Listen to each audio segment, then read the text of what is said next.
What's going on, everybody? Good morning and a happy Thursday to you all. Appreciate you tuning in, however, wherever you are tuning in, whether it's on the radio dials, 105.1 FM, 790 AM, also available online at sportstalk1051.com. Stream it up over there. You got your smart devices, smart speakers. You got the app. Download that, take it on the go wherever you're at in this world of ours. Got the video streams also up and rolling right now on Facebook and YouTube. But a very good morning to you all. And what do we got on a good old game plan for us here this morning?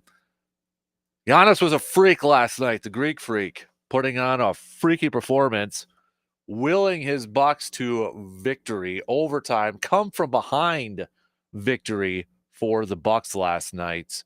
1 point down, 18 in the second half. It looked like the Pistons were going to come away with this thing, but Giannis, with no Dame, no Bobby Portis, still no Chris Middleton, Giannis had to be the guy to get this W, and boy, did he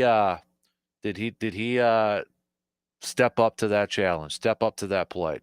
59 points last night for the Greek Freak. 44 minutes. It was an incredibly short bench for the Bucks too. Only 3 players coming off the bench. Both Pat Connaughton had the fewest minutes with 24 minutes there, but Giannis 21 of 34 from the field. Heck, 16 of 17 from the charity stripe, baby. 11 or 14 rebounds, 7 assists.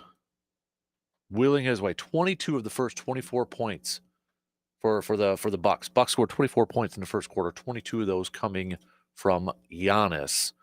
But the Bucks it was after a flagrant 2-foul ejection. Kind of that was with a hard foul on Giannis. Turned it around for the Bucks, outscoring the Pistons in the third quarter, 38-24. And then a questionable, I think at best, very questionable foul call at the end with the Pistons. Side out of bounds play, little alley-oop lob play. They called a foul on Giannis. I don't think it was a foul. I think a lot of people don't think it was a foul. But luckily for the Bucks and for those officials too, Ron Holland missed both free throws, and game went to overtime. Giannis scored all the points in overtime, and then the Bucks getting that victory last night. So, I should say, he was 5 of 5 in overtime. Giannis was, so including a 3 there to punctuate it. But I know it's only the 12th game of the season, but I hope that this is maybe a game that can spearhead some things and hopefully gets this thing going here a little bit. Who knows? Luckily, they have an off night tonight because this was a back-to-back performance, back-to-back game. And we talked about how big of a stretch of games this was for the Bucks to come away with W's. Well, they got it the other nights. They picked it up last night, even though it was off to a slow start there for the Bucks. But hopefully this is something that can, I don't know, get this thing going here a little bit. And now they maybe they needed something like this just to kind of get her going. Who knows? But next game, they get a couple nights off. They've got the Hornets coming up on Saturday. So the Bucks sitting there at 4-8. Eastern Conference is bad so far. I mean, it's outside of Cleveland and Boston there, you got one other team that's above 500, and that's the Orlando Magic at 7-6. I mean, the Knicks are the 4th seed. They're under 500. They're 5-6 here. So I mean, it's not too. I mean, right now the Bucks are 4-8. They're 2.5 back from the 3rd seed in Eastern Conference, and technically they're the 12th seed right now in the Eastern Conference. That's how top heavy everything is. Cleveland's still undefeated, 13-0. Boston's 10-3. But given how everything else is shaping up in the Eastern Conference, just 4-8. I mean, the Bucks might be lucky that they are lucky that even though they have started 4-8 on this season, that they're just a couple games back from being one of the top half teams in the conference there. So, But we'll talk some Bucks hoops, recapping last night's W. Another fan. I mean, I don't know what else could we say about another fantastic performance from Giannis that already hasn't been said. But Doc Rivers, lots of praise for him. He's probably thanking his lucky stars that he's on his team and such. So, but yeah, we'll talk some more hoops throughout the morning here. We're going to talk some Packers. Packers, I mean, health-wise, this may be the healthiest that they have been since before the season started. Everybody except one player practiced. That was Colby Wooden, who did not participate. But Jordan Love, full participant. Full participant. So, I mean, that's not limited or anything. Fully clear. Fully participant. Good news there. Jair participated. Evan Williams participated. They were limited in there. But, yeah, Josh Myers also participating in practice yesterday. So, hopefully that means this bye week did some good for the Packers in terms of their health. So, fingers crossed, Packers will get the majority of their players back and ready to go for this game against the Bears on Sunday. But maybe this rivalry got a little bit more spicier. Xavier McKinney was talking a little bit to the Packers media yesterday. And if you checked out Matt Schneidman's piece on The Athletic, you probably know where I'm going with this. But Xavier McKinney, well, doesn't really respect DJ Moore, kind of calling out DJ Moore a little bit. And it goes back to DJ Moore in the offseason in May when he was on Kay Adams' show, Up with Adams. And she had mentioned that the Packers and Lions added to their secondaries, and DJ Moore kind of shrugged off by saying, who? And didn't really seem that impressed. Apparently Xavier McKinney saw it. Apparently it's still on Xavier McKinney's mind, and he also called out DJ Moore from the other game when it looked like DJ Moore kind of walked off the field during a scramble play, during a play. So maybe a little bit more spicier heading into this rivalry game. So Green Bay is 10-0 against Chicago under Matt LaFleur. Matt LaFleur has not lost a game. Knock on wood. Hopefully that continues here a little bit. So, but we'll go through some of the quotes.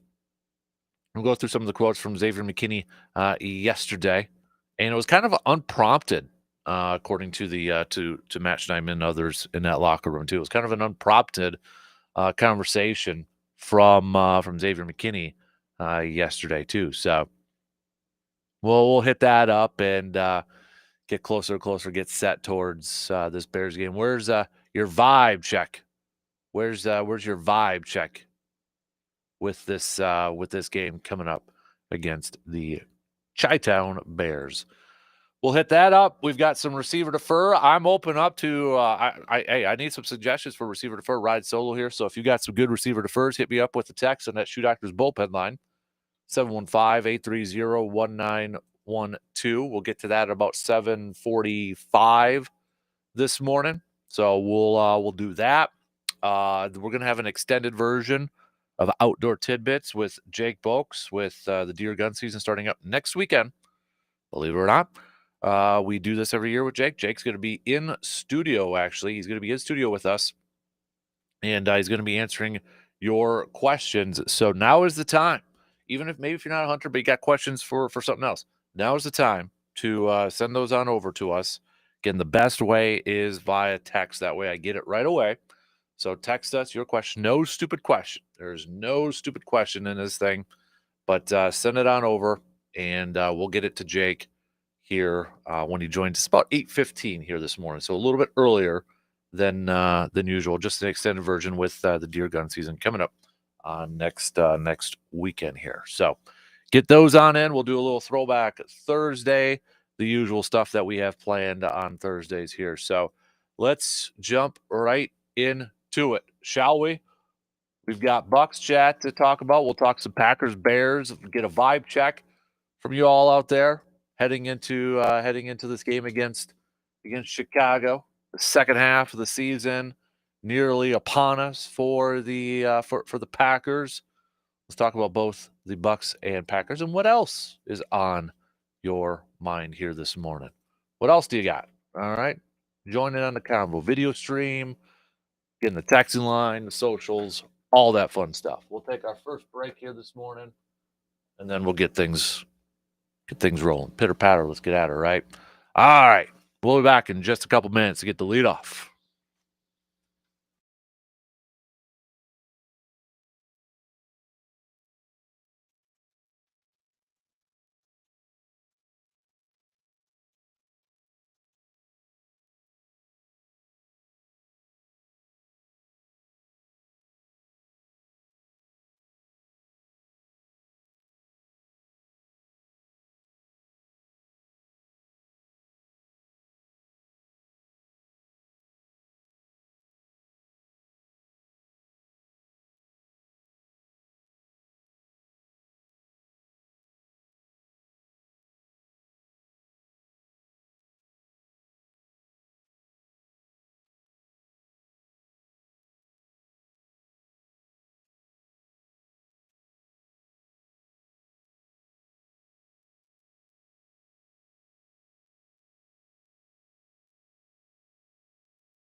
When was the last time you looked up into that left-hand corner of your windshield at the oil change sticker? Hey, now you realized it's crap, been a while, because you're overdue for a change. Where to go? Simple. ASAP Used Auto Parts in Eau Claire. Not only is ASAP Used Auto Parts your go-to spot for high-quality used auto parts and new tires, they are your go-to spot when it comes to oil changes as well. Don't wait any longer, people.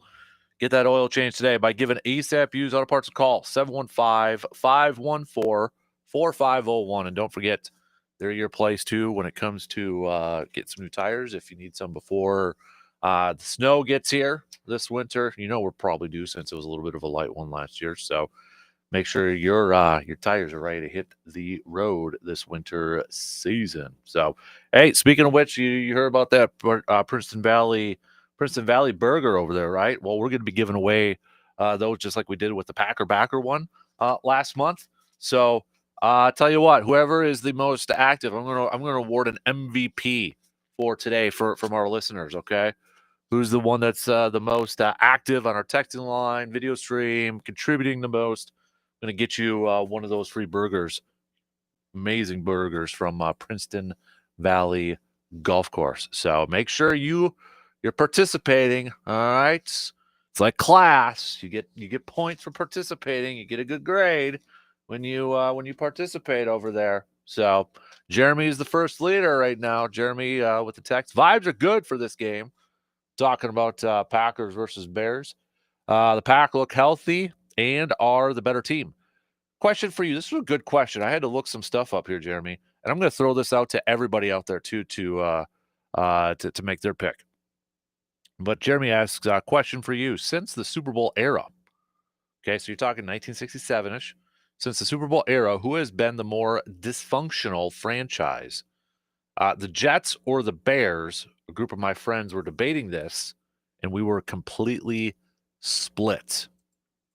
So I'll throw it out to our listeners, our crew out there. Okay, so our crew out there, help Jeremy out with this. And I think this is an interesting question. Since the Super Bowl era, which franchise has been the most dysfunctional? Jets have a Super Bowl win, Super Bowl III. You know the Bears have Super Bowl 85. So they got one each right now. But since the Super Bowl era, so you can't count the Hallis teams from Chicago. Can't count that era. Okay, you can't count those teams. Well, you know what I mean. Like before the Super Bowl, with all those big time, really dominant NFL championship teams from the Bears. So, good question. I will say, I when you sent that over, Jeremy, I was looking. I'm like, okay, who's got the most wins, regular season wins, since 1967 between those two teams?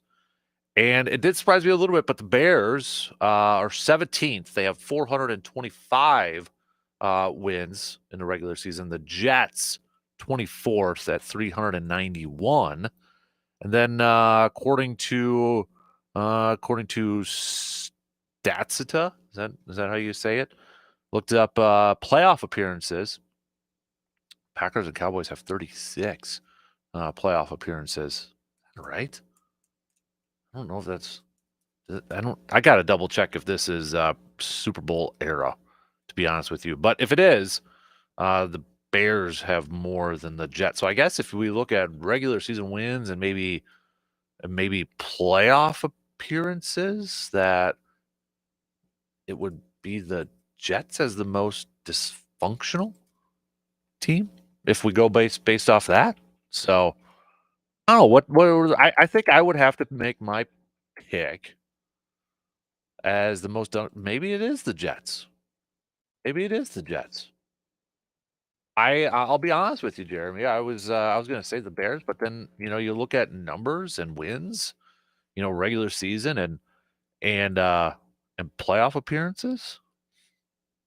Yeah. Okay. Here's team playoff appearances. Is this accurate? Here, I gotta let me double check this one to see if this site's accurate. This is why we need no, this one isn't accurate either. So that hasn't been updated since 2019. So all right, yeah, okay. Make your picks. Help Jeremy out. Don't change it. You guys don't. This isn't. We're not throwing in different teams. Jeremy needs to know Jets or Bears, people. Jets or Bears. Okay, that's what Jeremy's asking. Got to pick between those two. Got to pick between those two. Jets or Bears. So don't. It's not who is the most dysfunctional. Jeremy's wondering between the two teams, Jets or Bears. Okay, Jets or Bears. So, all right. We'll keep those coming. Jeremy, I'll let you know what we get for responses out there. We'll get to some football chat here, including what Xavier McKinney had to say after practice about one DJ Moore, adding a little spice to this Bears and Packers rivalry here. But first, let's give a little love to the Bucs last night because, well, they picked up the win. But it was another, I mean, Giannis literally put the team on his back last night. Still no Chris Middleton. We still don't, I mean, Doc was asked about it again yesterday, and we have literally no idea. No idea when we're going to see Chris Middleton. I mean, at this point, I mean, is it going to be after the All-Star break? I mean, I'm not counting on the man to be here. So we got, obviously, he didn't play. Dame was still out because of concussion protocol. Bobby Portis was out as well. So even on a back-to-back, it had to be all on Giannis last night, and the man stepped up. First quarter, Bucks scored 24 points. Giannis had 22 of those points. And Doc admitted after the game, too, that he didn't know if that was a good thing at that point. And as he said, I've seen a lot of great games as a player sitting next to Dominique. You obviously see a lot of great games. It's funny how a coach thinks, though. Called timeout, and Giannis has 22 of our 24. This ain't good. I'm thinking the exact opposite. We've got to get somebody else involved in this. And then after the game, you realize how special this is. But during the game, you are in a panic. This was the highest total by any NBA player this season. What do we got here? So, okay, but yeah, Giannis finished with 59 points in the Bucks overtime victory. It was the highest total by any NBA player this season, and 5 short of Giannis's career high of 64 set last season against the Pacers.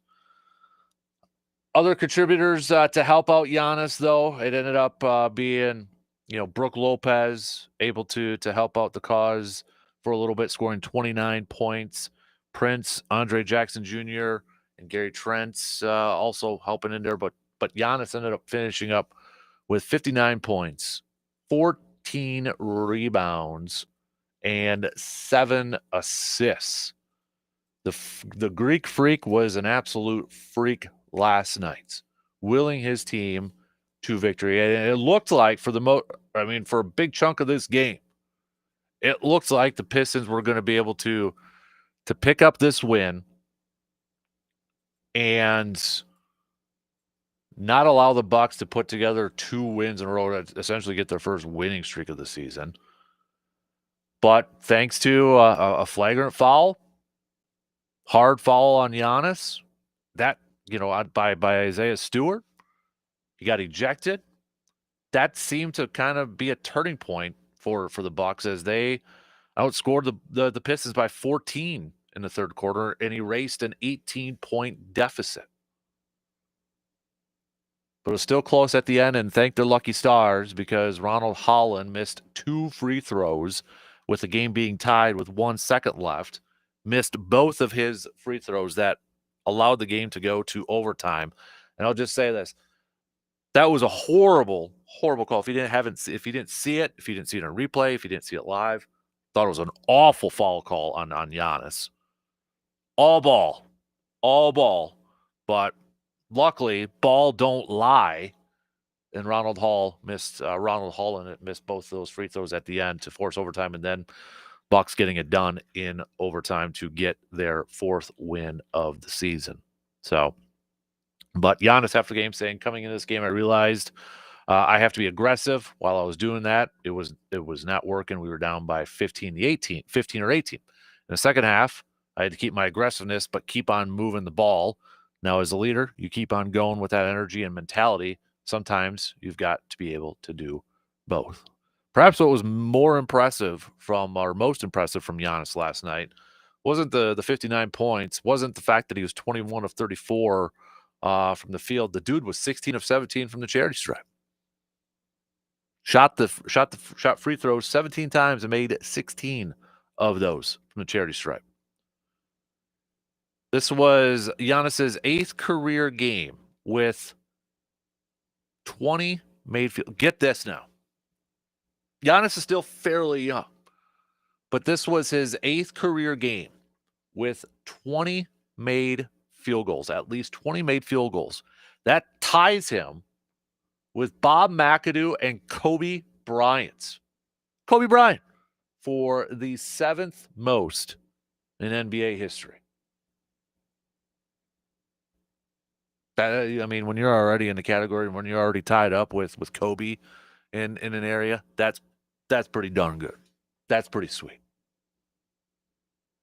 So, Giannis said he gave his teammates a speech before the game, saying the first year I came to the Bucks, we were one of the worst teams in the NBA. I was able to get a lot of opportunity, and I was able to develop.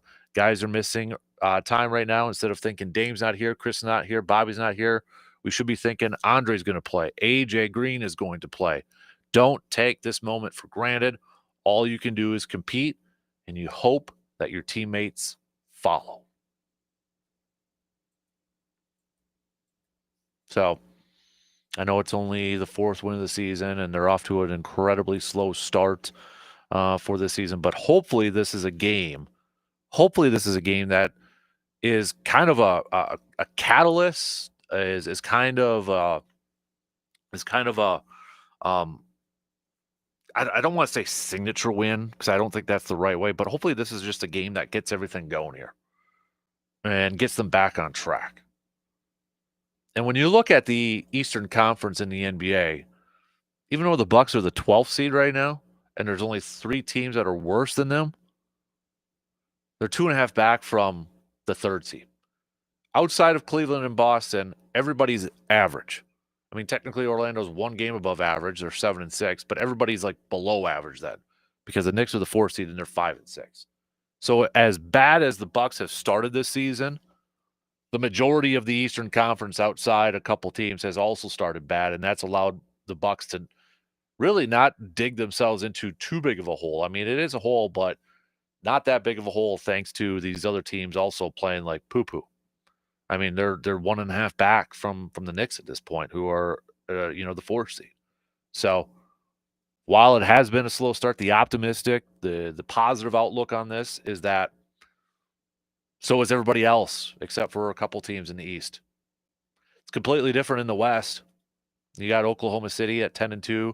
I mean, in the West, all 10 teams right now are 500 or better, and then Minnesota is the 11th seeded team. They're 500 or better too. So right now, I mean, depth-wise, it's the Western Conference that is off to a better start.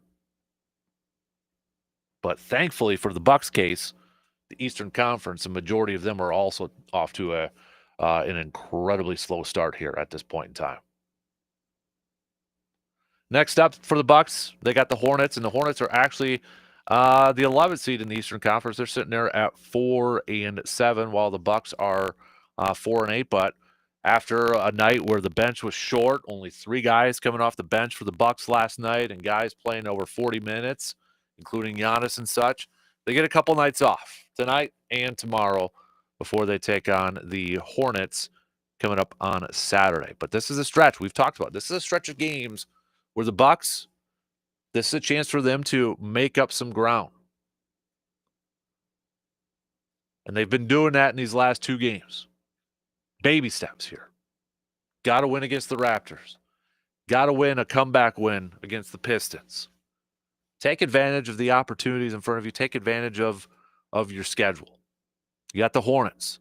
Then you're home against the Rockets. And the Rockets right now, I mean, they're 8-4 on the season.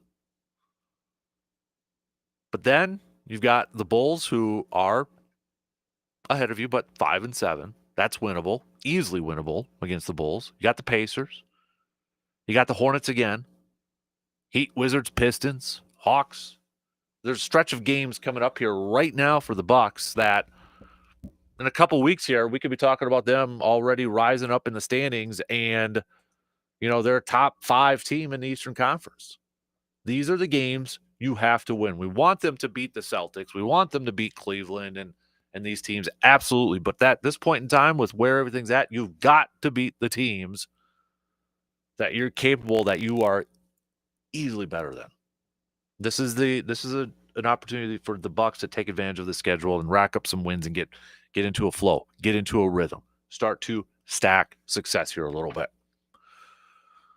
All right, let's take a quick break. We're going to switch gears here. We're going to talk a little football. Xavier McKinney adding a little spice to this Bears-Packers rivalry. We'll tell you what he had to say, kind of unprompted yesterday in the locker room after practice, a practice that Packers look pretty darn healthy. Also, how about Jeremy with his debate with his buddies? Since the Super Bowl era, who has been the most dysfunctional franchise? Got to pick between these two, Bears or Jets. Okay? Text me your picks. Quick break. We'll be back in just a couple minutes.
Time is running out for you to take advantage of this deal from our good friends at Resonance Branding Company. If you're trying to think about maybe some Christmas items, or if you are an employer and you're like, you know what?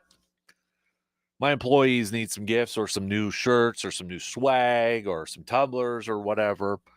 Resonance Branding Company can help you out because till tomorrow, that's November 15th, if you mention the code word Casper to them, you'll get 10% off your order. So whether you're an employee or you're looking for some Christmas gifts, like for some shirts, maybe some backpacks, maybe some tumblers, hats, even, Resonance Branding Company can help you out. They've done our koozies, they've done shirts for us, they've done hats for us, hoodies, you name it. They've been all they can do anything over there. So you can check out their website, resonancebrandingcompany.com, or check them out at 1728. That's 1728 Spooner Avenue, Suite C in Altoona. And don't forget to check out our swag cave, okay, where we've got some items up there too, show items, podcast items, Scotty Sportsman, all that good stuff. But we got that shop up there too. If you need the link, let me know and I can send that on over to you. But Resonance Branding Company, the official swag provider for our program here. Helping out our good buddy Jeremy over there. Said that he texted in a little bit earlier and said that him and his buddies having a debate who's since the Super Bowl era between these two only, who has been the most dysfunctional franchise, Jets or Bears. I'll tell you right now, Jeremy, it kind of surprised me that they will go this, but I agree with the majority. I agree with the wide majority. We're going with the Jets.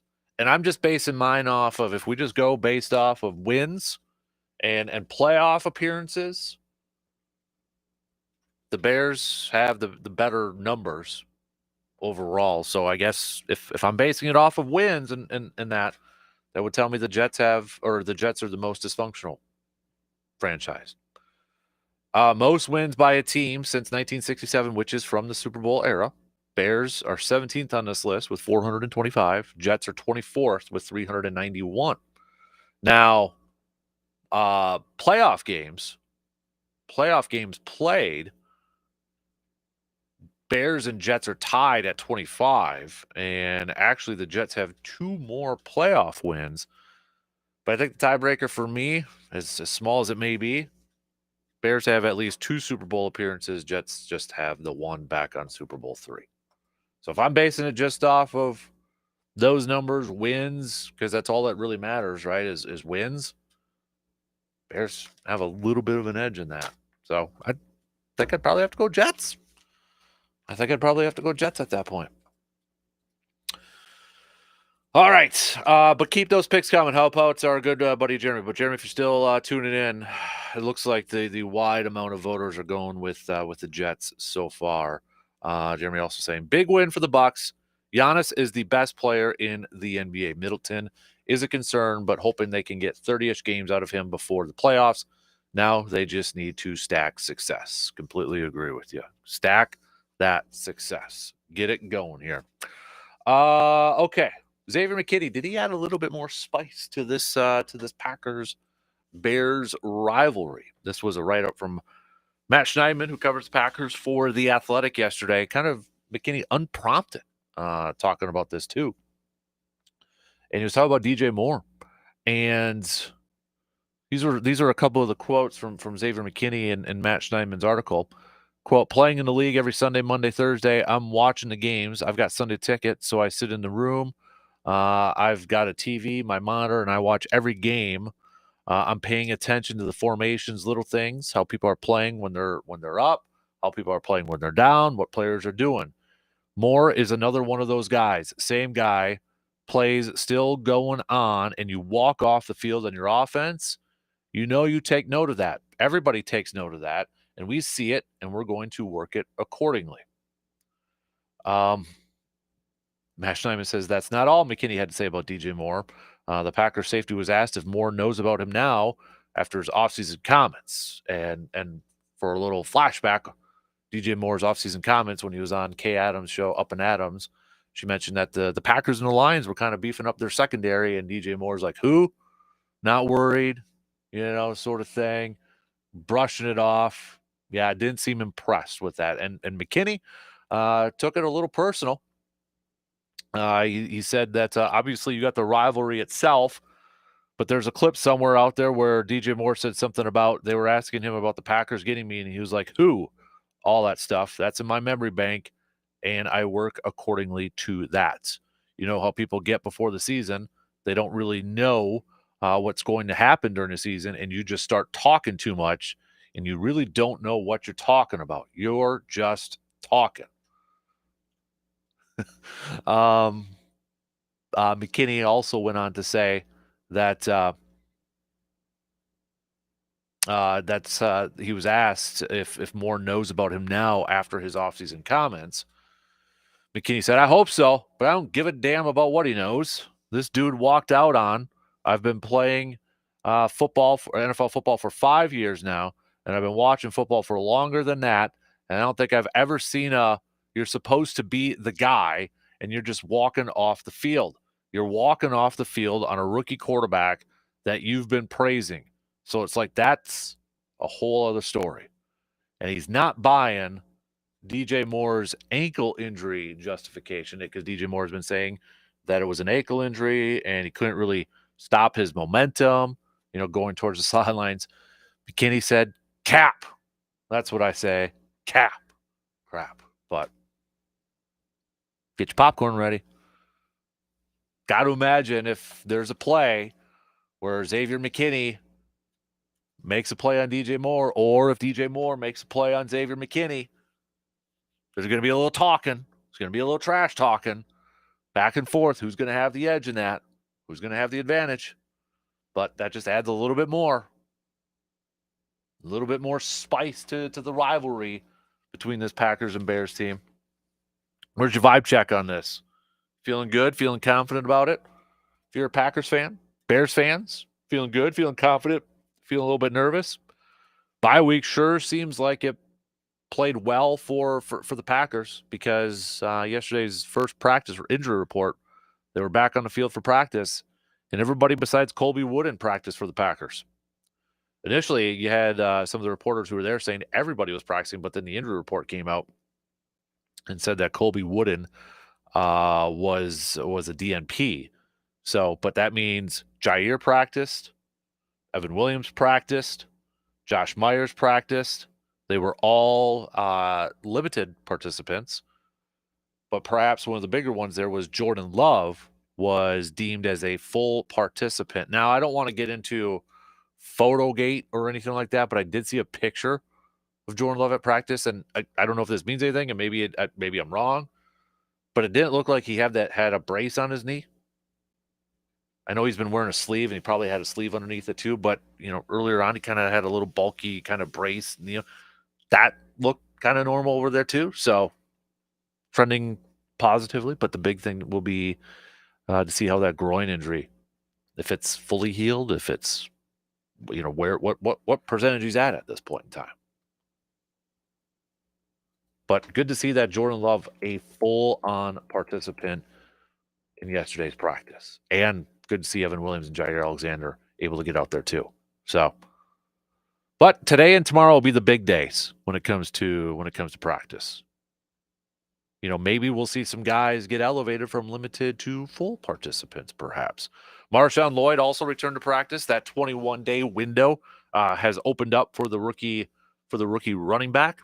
So they've got 21 days to get him going, and they'll have to decide, whether he's going to be on the roster or back to, in season-ending injury reserve and that. But good to see that perhaps we may see Marshawn Lloyd at some point in the second half of the season. Maybe a nice, healthy running back, fresh running back. Although the way Josh Jacobs is playing, I don't know if you want him missing too many snaps at this point in time.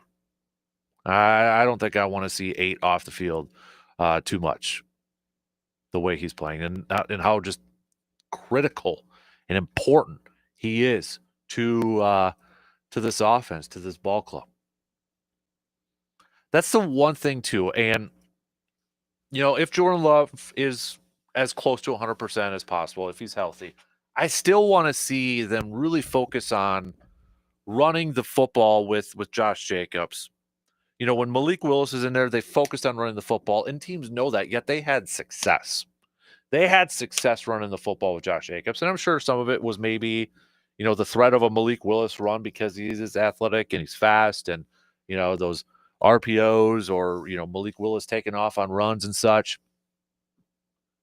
But I still want to see, even with Jordan Love back there and him being the threat to throw the ball down the field and a threat in the passing game, I still hope that we really focus on Josh Jacobs and that running game, getting him the touches, getting him the ball, setting up the run for the pass. The age-old or the old, that phrase that's been here since probably football has started. But I still want to see, and I feel like at times when Jordan Love has been in the game, the offense has gone away from that a little bit. Still want to see them really focus on running the football and utilizing Josh Jacobs. Heading into Week 11, Green Bay is the third best team in terms of rushing yards per game. There's only two teams ahead of them. Baltimore, which makes complete sense with Lamar and Derrick Henry, right? I mean, for crying out loud, they're averaging 182.6 yards on the ground. Then you got Philadelphia there with Jalen Hurts and Saquon Barkley, 176.1. And then you got the Packers, 154.8. 154.8. So I hope, even if Jordan Love is incredibly healthy, close to 100%, yes, I want that threat of throwing the football and throwing it down the field, but I still would like to see this offense continue to run through Josh Jacobs. Josh Jacobs right now entering this week is fourth in the league in rushing, 762 yards. Derrick Henry is at the top. He's played one more game than Josh Jacobs too. But Derrick Henry at 1,120. Saquon Barkley is at 991 in 9 games. Hubbard from Carolina also played one more game than Josh Jacobs. He's at 818, and then Jacobs over there at 762. In terms of attempts per game, Derrick Henry's got the most, and Josh Jacobs is actually 7th on this list. Saquon Barkley's at 3, Hubbard's at 5. So, but 158 attempts so far this season. And then, okay, I was going to do averages per rush here, but they've got some of these. I want to see it for minimum games because actually Jane Reed's the 7th highest in terms of averages, rushing yards per attempt over there too. So, but still feed Josh Jacobs the ball. Still feed him the ball.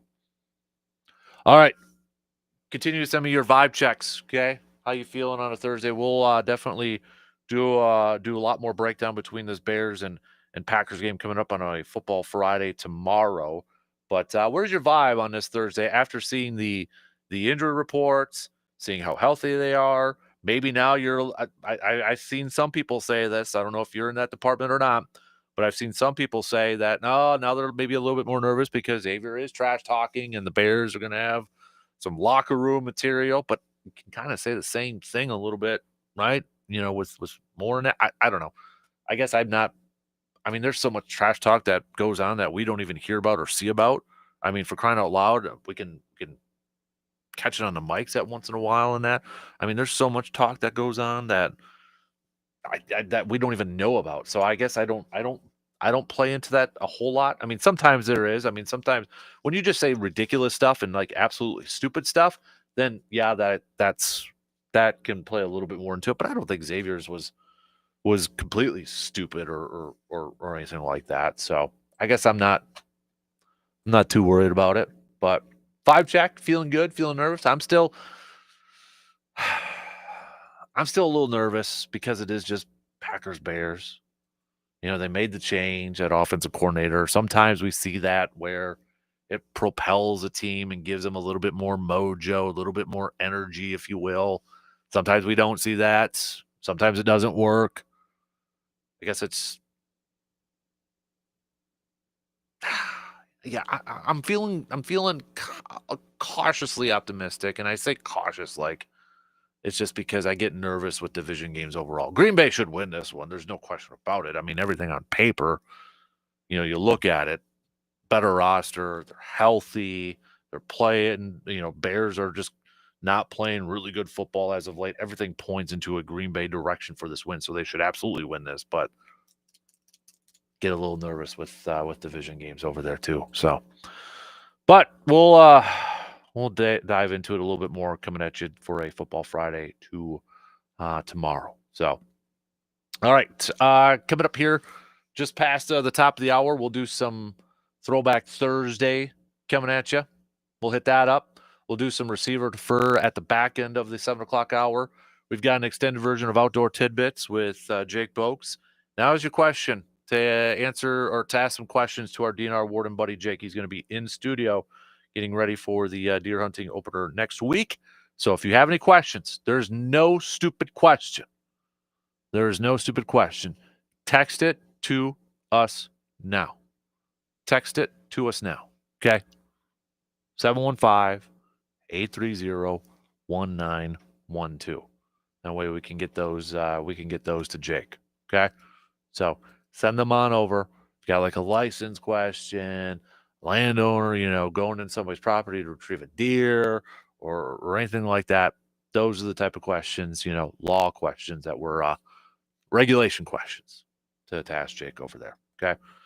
But we'll get to that. He's going to be in about 8:15. So 1 hour in. We got a couple more to go here. Stick around. We got a little Throwback Thursday coming at you.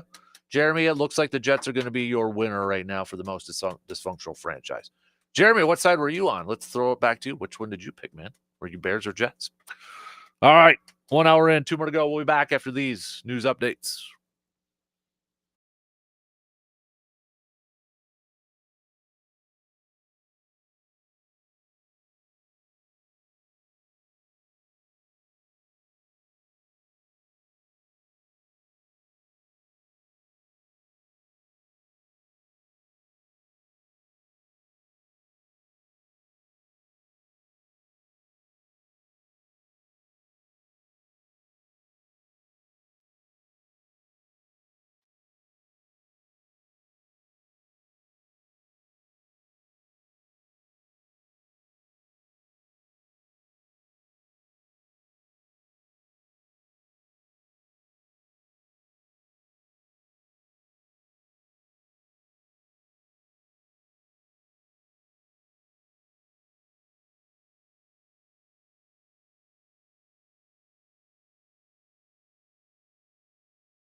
Second hour kicking off on this Thursday morning. Big thanks for tuning in wherever, however you may be tuning in from.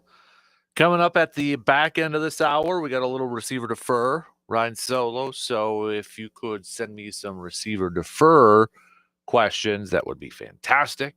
All right. So text those on over or hit us up on the video streams and social media and such.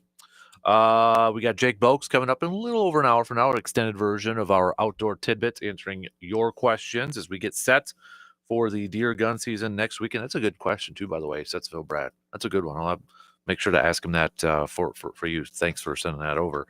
But if you got any questions, text them on over. No dumb questions, no stupid questions. Okay, text. This is your chance to get some questions answered before you head off and don your blaze orange and head up to deer camp and spend hours and hours in the woods. Or maybe you're one of the lucky ones and you get the big one opening morning. If you do, keep it. Don't brag about it right away. I'm kidding.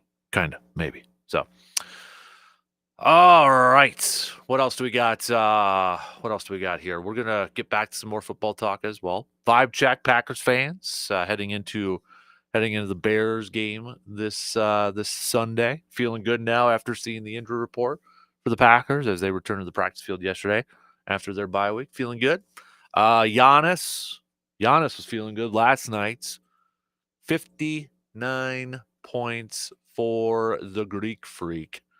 Tell you what, right now too, Giannis is your scoring leader in the NBA. Averaging 33.3 points per game. Second closest is Anthony Davis at 30.2. Tatum's at 30.2. LaMelo Ball is actually averaging 29.9 points per game. When I looked that up, I'm like, holy crap, no, LaMelo Ball is up there? Joker's got 29.7. And then Joker's leading in terms of rebounds per game at 13.7, but Giannis is fifth at 12.1. Assists, Joker. I mean, this guy, he is a joker, for crying out loud. He's leading the league in assists, too, at 11.7. A big man. A big man. He's fifth in scoring, first in rebound, first in assists, and he's a 6'11", 285-pound human being. Unreal. What an unbelievable player. Unbelievable. This league has so many unicorn-type players in it right now. It's unreal. All right, before we get into too much, it is Thursday, so a little throwback Thursday coming at you. Speaking of Bears, we got a Bears nugget. 1943, Sid Luckman, perhaps the Bears' best quarterback of all time, became the first to throw for more than 400 yards. He threw for 433 yards and 7 touchdown passes against the New York Giants. It was also this day in 1970, the plane carrying the Marshall University football team crashed. 37 individuals were killed. 1993, Don Shula set a new NFL record with his 325th victory. So those are just some of your Throwback Thursday nuggets here. Obviously, you know, Don Shula still has the record for the most wins of all time in the NFL. He's sitting there at 347. Bill Belichick, he's still just, what is it? He's at 333. Think Bill will get back in the league, and do you think he'll break that? I feel like if Bill comes back, that's going to be a goal. And I know that he's not going to say it is, but I mean, put yourself in that position. If you were 14 wins from tying it, 15 from being the all-time leader, yeah, selfishly, I'd want to get it. I'd want to chase it. Absolutely. Selfishly, I'd 100% want to come back and try to do it. You'd think maybe in 2 years you'd be able to do it. 2 seasons, unless you have a really good team and you can do it in 1 season, perhaps. I don't know, 15 wins, depending on the team you go to. But I feel like Bill's going to be back in the league coaching for a couple of years, and he's going to break that. It's just a straight up gut feeling at this point, but I feel like it's going to happen. I feel like it's going to happen. Okay, vibe check. We've got Ben saying vibe check's feeling pretty good. Solid practice injury report yesterday. Team's healthy, or I should say healthy-ish. Bears are trending downward. Vibe is at about an 8 right now. We've got Greg also saying feeling good about the game coming up on Sunday against the Bears. Feel like this is a game that the only way the Packers don't win is if they keep getting in the way of themselves like they have a few times this year. And then we've got Chris also saying, I get nervous when it gets to divisional games, so I'm feeling okay about this one, slightly leaning towards really good. The only thing that's holding me back from that is just the fact that it is a divisional game. I hear you, man. I mean, I get nervous about division games too because, again, I know we keep saying it. I know people keep saying it across the world. You could throw the records out when it comes to division games, but I'm a believer in that. I'm a believer in that football, especially. I think you could say that for baseball, not the NBA. I mean, the NBA is just, I mean, divisions don't mean anything in the NBA. Maybe a little bit for conference games when you get to college sports and that, but definitely when you get to like football games for sure in the NFL. I think when it gets to division games, yeah, you throw the records out, man. You throw them out. There's just a little bit. It's just different. It's just especially when it's like division rivals that have been at it for a while. You know, if there's a new one, maybe it's not that sort of feeling. But when it's like Packers Bears or Packers, Vikings and or whatever the case may be, yeah, I don't think records matter at that point unless it's just one team is so by gosh so much better than the other. But we've got another texter here. This one is from Steve. Steve is saying that he's feeling good, feeling positive. Vibes are immaculate, he says, for the game coming up on Sunday. We've got Kevin also saying vibe is good right now. Go Pack, go. All right. Continue to send me your vibe checks, people. All right. Send those puppies on over. How you feeling with Packers Bears coming up on Sunday? Tell you what, we'll take a really quick break. We'll get back into some more Giannis talk, some more Bucks talk, some more Packers and Bears talk coming at you as well before we do some receiver defer at the back end of this hour. I was looking at some, baseball rumors here too. I mean, everybody's just kind of, I think, waiting for the Juan Soto thing to fall, but it's kind of been quiet surrounding the Brewers right now. I did see. I mean, could you imagine if they would have finished off the season? But so like MLB.com has an article up. So like if Soto is the best free agent, which I think everybody would agree, who's the next best one? The next two were Brewers or former Brewer players. Corbin Burns got 8 of the votes, and then Willie Adames got the second most. Think about that. You have 2 of the top 3 free agents. I know Brewers didn't have Corbin last year, but former Brewer player, Brewer, product, and then Willie Adames, of course, over there too. Man, maybe that just kind of like eats at you a little bit more. It's like, okay, we had these guys for at least a few years together, and it's like, yes, we made some playoffs, but dang it, we didn't even win a playoff series for crying out loud for the last couple of years. Come on, man.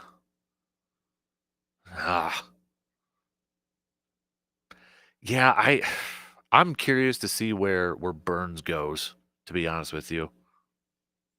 I'm really curious to see where Corbin goes. I saw somebody, I think it was one of the MLB TV shows on MLB Network. I think they were like playing matchmaker a little bit.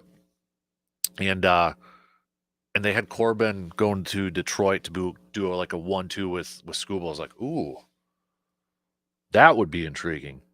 Speaking of the Brewers, so our good buddy Brandon Berg, our noted Brewer guy, he's got something fun planned for tomorrow. He texted me this last night, but he texted me, inspired by Brew Crew Ball's annual off-season plan idea. Brandon did one too. Literally wrote out the roster and how much for salary for these guys, trades, free agent signings, the rotation, the batting order. I mean, Brandon put in some serious work in here. And earlier in the week, we were asking Terang or Ortiz at short. Well, he's got his pick over here. And I will say there is one new infielder on here. So Brandon's going to reveal that and explain it tomorrow, but I'm looking at it right now. It's interesting. It's definitely interesting on here. So, couple of new faces he's got on here for Brewers plan right now.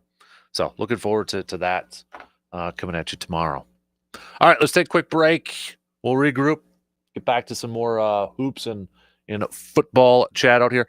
Badgers fans too. I know we got Oregon coming up. I mean,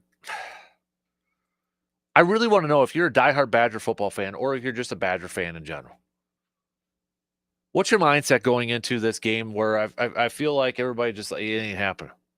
Like, what's your mindset into this? Like, I'm not trying to ignore Badger football or anything like that, but there's just I don't feel like there's any sort of a glimpse of enthusiasm. Once in a while, like if a Packers going up against a really good team, there's a little bit of okay, we're the underdog, but we're going to pull off the upset. I got no sense of that with this Badger team going up against number 1 Oregon. So, I mean, let me just straight up ask you, are you going to be paying attention to the game? Are you going to follow the game, or are you going to tune in if it's third, fourth quarter and it's tight? Where's your mindset with this Badger football game taking on top ranked Oregon? I genuinely want to know. Okay. All right. Quick break. We'll be back with some hoops and football talk coming up after these quick words.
It's deer season, and we know the main goal is to get that trophy deer.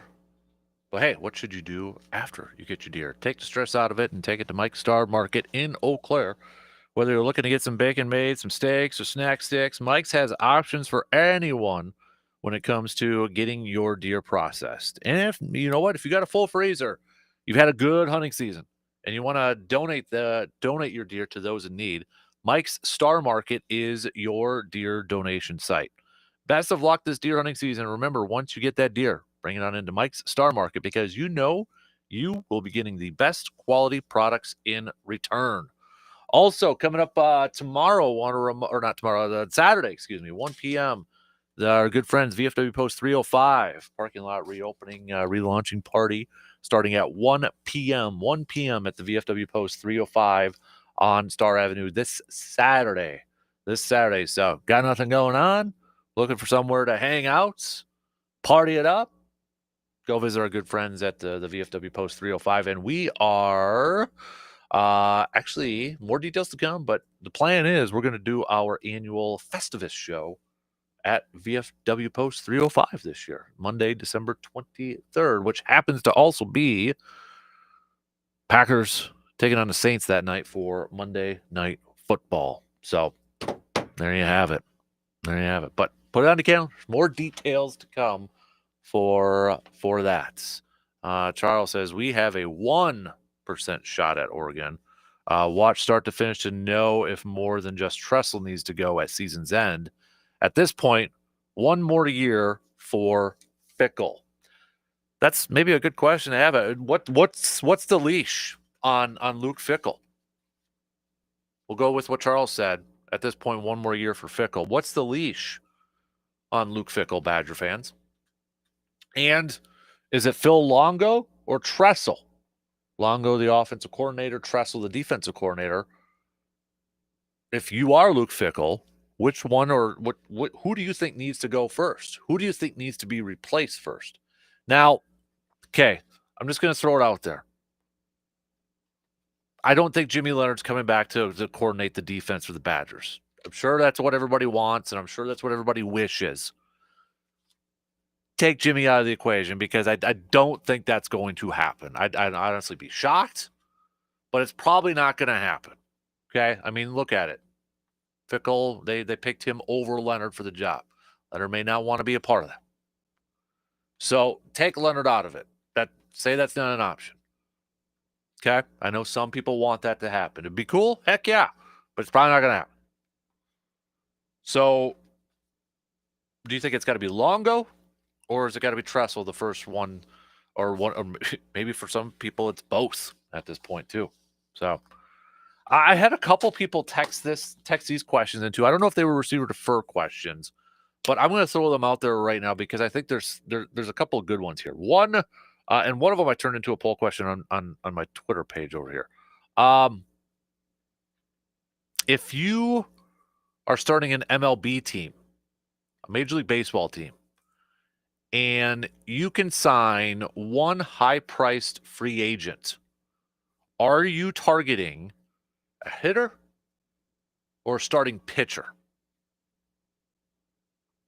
Are you going to target a hitter or a starting pitcher? You can only have one. So are you going to target a hitter or a starting pitcher? A guy that maybe plays every day? Actually, you know what? I'm going to change it up.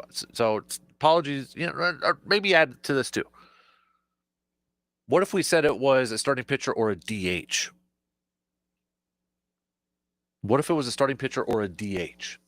Okay. Because you could say, well, position player, you hitter, and then they're playing in the field. What if it was a starting pitcher and a DH? What would you target first? I mean, Ohtani is going to win MVP for being a DH, right? It's going to happen. If you don't have X/Twitter, you can just hit me up with a text on the vote. And the other texter sent this over too. If you could start an NBA franchise with either Giannis or the Joker, who would you start it with? Oh, I'll be honest. I love me Giannis, but I might have to go with the Joker. I mean, what he is able to do, I mean, on all sides of the floor, all sides of the court. I mean, I might have to go with the Joker. I love Giannis. Glad he's on my Bucks team, but I might have to go Joker. What about the rest of you though? Try to take the homerism aside. It's just you got two unicorns, complete unicorns with this thing, and it's like can't go wrong with either. But I might go Joker. Might go Joker with a slight edge over Giannis. Giannis last night carried the team on his back. There's no question about that. There should be no debate on that. No Dame, no Bobby Portis, still no Chris Middleton. Giannis had to do it all. Yes, and I don't want to diminish what Brook Lopez did. He had 29 points and such. I mean, first quarter was all Giannis, 22 of the 24 points. All came from the Greek Freak. They were able to make that come from behind victory at one point down 18. Outscoring Pistons by 14 in the third quarter. Luckily, Holland missed both those free throws with 1 second left on the clock, which shouldn't have been a foul call regardless last night. But the Bucks were able to get that victory, come from behind, escaped a little bit too, and got that victory. You know, Middleton. Okay, so so Doc was asked. I'll bring up some of the quotes. I believe. Let me. I saved it up over here. So he was asked about this. See if I can find it here quickly. So he was asked again about Chris Middleton. Oh, I thought I saved it. Where did it go? But anyways, until I find it here, he was not again in typical. I mean, if you haven't listened to a Doc Rivers presser or interview or anything like that, he doesn't divulge a lot of information and such. It's kind of like Matt LaFleur in that sense. But this whole Chris Middleton thing is, I want to be honest, not to be a little conspiracy theory, but I feel like there's more going on than what we're being told. Because in the preseason, that there was some optimism, like, hey, he's going to get into some preseason games, and then we have yet to see him at all. So this was from Eric Name, who covers the Bucks from The Athletic, and this is what Doc had to say about Middleton before the game. Was Chris able to do anything today? No, not that I know of. Back to back, I didn't even check, to be honest. Then he was asked, would you say that he has taken a step back or suffered a setback? Doc said, no, he's just progressing and going along. I mean, I don't know what the return date was or that there was one set. So we're doing it to get him healthy so that when he's ready to play, he's ready to play. Then he was asked, speaking to him progressing, it feels like he has been stuck at the same general spot now for 2 or 3 weeks. What is it that is progressing for him? Good question. Good question. Doc answered, as I've jokingly said a million times, Doc's a nickname, and I don't really know. I just check in with the medical team, and they tell me the same stuff. He's getting there. He's getting closer. And basically, I relay the same stuff to you. I don't get involved, as I've told you many times. I just don't think it's a great place for a coach to be in the training room. And literally, Troy comes in and gives me the report. I say thank you, and that's it. I check in with Chris and the guys that are injured about how they're feeling, more human stuff, because Chris wants to play, and he's frustrated that he's not. And that's just how it works for a coach. It's more about the mental stuff, the mental health, than anything else. I'm glad they asked about the setback. Or the progressing thing, because again, you go back to the beginning of the year, the preseason, the offseason. Doc was the one. It's like, hey, kind of teased about him maybe playing in that final preseason game, or maybe getting some work in, and nothing. I mean, we're into middle of November now, and still nothing. It feels like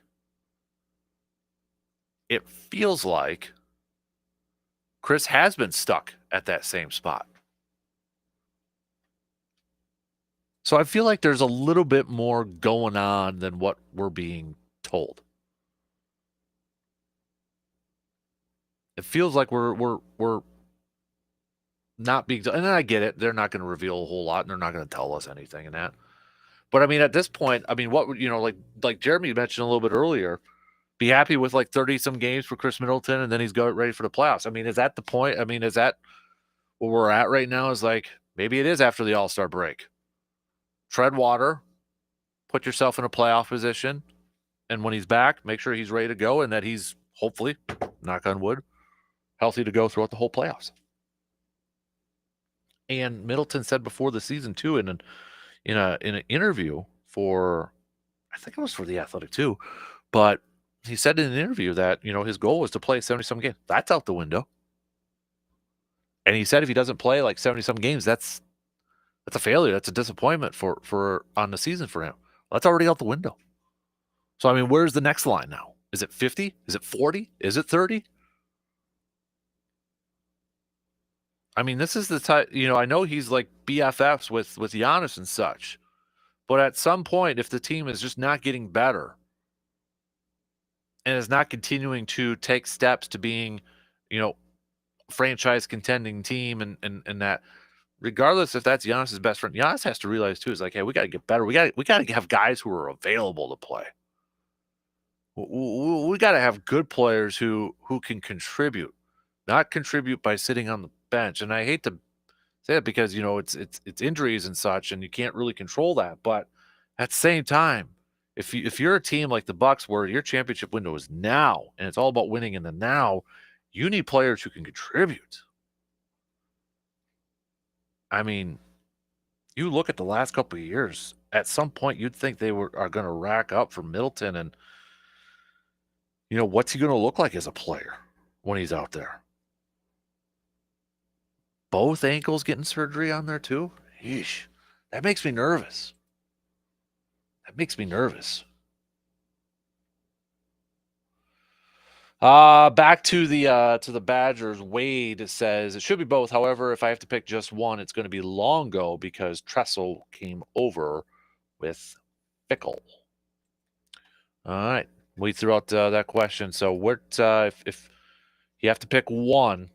If you think one of these coordinators is going to go at the end of the season for the Badger football team, is it Longo or is it Fickle? Or not Fickle? Longo or Tressel? Longo or Tressel? Interesting. All right. So just a few votes in on the starting pitcher or hitter. Majority would rather spend their money on a starting pitcher than over a hitter. All right.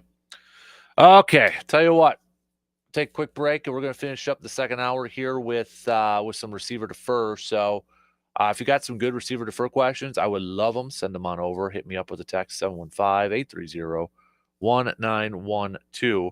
And kind of your last call right now for any questions for Jake, our DNR warning buddy. He's going to be in studio for an extended version of Outdoor Tidbits as we get set for the Deer opener next weekend. We've done this the last couple years.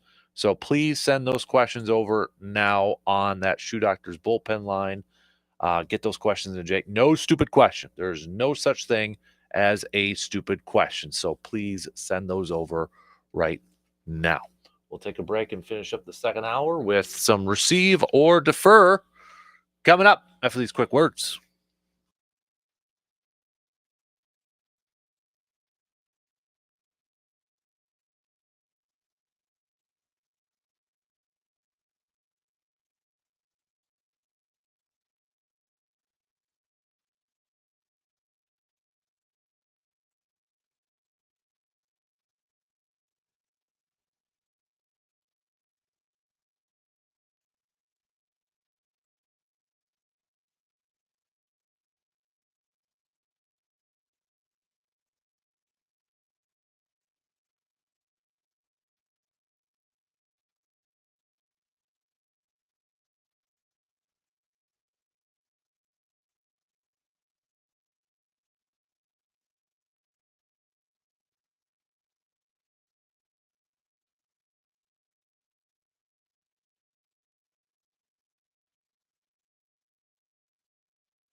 It's the best holiday ever going on right now at aroundthe715.com. You can go to there and check out some contests, some prize giveaways, some events, holiday music, Christmas music over there too.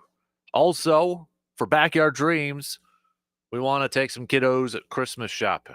Okay, so you can nominate a child to go Christmas shopping by hitting us, just going to aroundthe715.com or sportstalk1051.com and click on the fan cave tab. Scroll down to the bottom there, and you'll see the icon that says nominate a child to go Christmas shopping. Hoping to take, we did it last year, hoping to take some more kids this year too. So go ahead and do that. Also on November 26th from 10 a.m. to noon, we're going to be back at the Hy-Vee store. We did this last year too. All of our stations here and with Backyard Dreams crew teaming up to help some turkeys land on the tables of folks who might otherwise miss out. So if you know someone in need who may need a turkey this Thanksgiving, you can send them on over to Hy-Vee on November 26th, and we'll be handing some of those turkeys out. Be giving away some of these turkeys too. So, but that's going to be coming up on November 26th. November 26th. A big thanks to our sponsors for the best holiday ever. That is Hy-Vee, our good friends over at Hy-Vee, Auto Family Law, Shields, TF Exteriors, Herrick and Hart, EC Moving and Storage, Collective, Charm, Hibbish, and Meyer International Trucks, and REM Community Services. So, all right, shall we do a little receiver defer here this morning? Thank you to those of you who have sent over some text. This was from Dave a little bit earlier on in the program. Receiver defer in lieu of all the questions of the Bears handling Caleb Williams. Do you think Favre would be a Hall of Famer without Holmgren and his passing game to sharpen Brooks? I will. Okay, so I'll answer this way. Favre would not be a Hall of Famer without Holmgren. Favre would not be a Hall of Famer without Holmgren, in my opinion. Now, obviously, he had to get a shot with Magic Man getting hurt. But no, I do not believe if Favre did not have Holmgren. And that kind of goes back to the whole, we did our top 5 quarterback head coach combos. Was it 2 weeks ago? A couple weeks ago? And I had Favre and Holmgren in my top 5 because I think that's a direct comparison, one of the most direct comparisons for me, where we saw how a quarterback benefited so much from his head coach. Favre was a great talent, ended up being a great player, one of the best quarterbacks of all time, but Favre got better because of Holmgren. Now, if the question is, about having rookie quarterbacks sitting and watching and learning, now I know there's been some rookie quarterbacks that have come in and played really well right away. That's happened. There's no question that has happened before. I mean, Jane Daniels is doing it right now, right? I think if you are, I'll just say this too, there hasn't been a downfall of a quarterback who has sat for a little bit and then came in. I don't feel like you could do damage that way. You do potentially have the possibility of having some damage if you start the quarterback right away and it doesn't work out. To me, though, a lot of it is just putting the player in a position to succeed, surrounding him with the best tools to succeed. And it's not just players, it's coaches too. It's the system. This is where you give Washington credit. They draft Jane Daniels. Now, they already had like Terry McLaurin over there and such, but you got a new coaching staff also coming in. So they go get Cliff Kingsbury as offensive coordinator to work with Jaden Daniels. The Bears brought in Cliff Kingsbury for an interview, and you'd think, oh, Caleb Williams, Cliff worked with him in USC. Didn't bring him on board. Now, I don't know if that was, Cliff also looking at the situation, kind of a lame duck coach with Eberflus and that. That could be part of it. But it's not just, surrounding your young rookie quarterback with talent and players, because you have to. There's no question about it. But it's also the coaching staff, the system around it, implementing the right system. That's where I think the Bears have been failing so far is because they got talent at the receiver position. I mean, DJ Moore, Roma Dunze, Keenan Allen, Cole Kmet at tight end. And yes, and the other part is too, you got to invest in your offensive line, especially if you have a young quarterback. Get him protection so he's not seeing ghosts and he's not, feeling, imaginary pressure and stuff. There's just so much more. If you're going to start that rookie quarterback, you've got to feel confident that you've got the right system in place, you've got the right players in place, and you've got the right plan in place. And for Washington, all the credit to them for doing that for Jaden Daniels. That they deserve, Dan Quinn and his staff deserve a ton of credit for how they've approached that. And they went in right away. It's like Jaden Daniels is going to start. Okay. Now you made that announcement. Now your job is to make sure we do our jobs and put him in a position to win games and ultimately helps us better as a franchise. You know what I mean? And not just like, okay, you're the quarterback, go do this. Your job as a coach is to make sure that he's in that position to succeed. And Washington has done a fantastic job with that. Chicago's coach staff, no. No, they haven't. Receiver defer, Chris Middleton. Chris Middleton plays less than 50% of the year, and at the end of the season, Milwaukee lets him go. I will receive that he plays less than 50% of this year. I don't think that's going to happen anymore. He would have to, man. And that's not necessarily saying that he's not going to come back till past the halfway mark. I mean, he probably will still miss games during the season when he does come back. I don't even know if he's going to play back-to-backs. But I'll say that letting him go, though, I might defer on that part. Because if he does play this year and he finishes off healthy and he still kind of looks like the old Chris Middleton with his mid-ranges going and being that guy, I could still see the Bucs trying to hold on to him. I'm not saying I agree with it. I'm just trying to get in the mind of the Bucs and John Horst in that. But here's the thing, John, the Bucs team in the offseason, they have to get younger. There's no question they got to get younger. They got to get more athletic. I mean, yes, they've racked up a lot of injuries, but at the same time, you also have one of the oldest, if not the oldest, rosters in the NBA. So part of that is the risk of going into this when you have the oldest roster or one of the top oldest rosters in the league. You're probably going to deal with more injuries. They got to get younger. They got to get more athletic. I know they're working apparently the trade wires and all that, or the phone calls, or hitting the phones to try to make some trades and that. But we'll see what they're able to get from that. Receive or defer, the Packers will be able to match what the Patriots did last week in sacking Caleb Williams 9 times. 9 times? Thank you, Ferris Bueller. No, I'll defer it.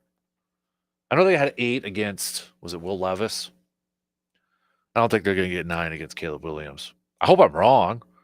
I hope he's under duress the whole day. But I don't think he's going to get 9. I'm hoping at least just for a few at this point. No, I'll defer that. Receiver defer, Xavier McKinney will have a pick against DJ Moore.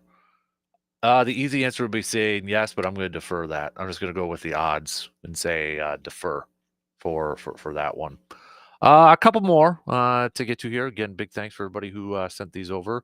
Receive or defer. Giannis will finish the league as the leader in points per game.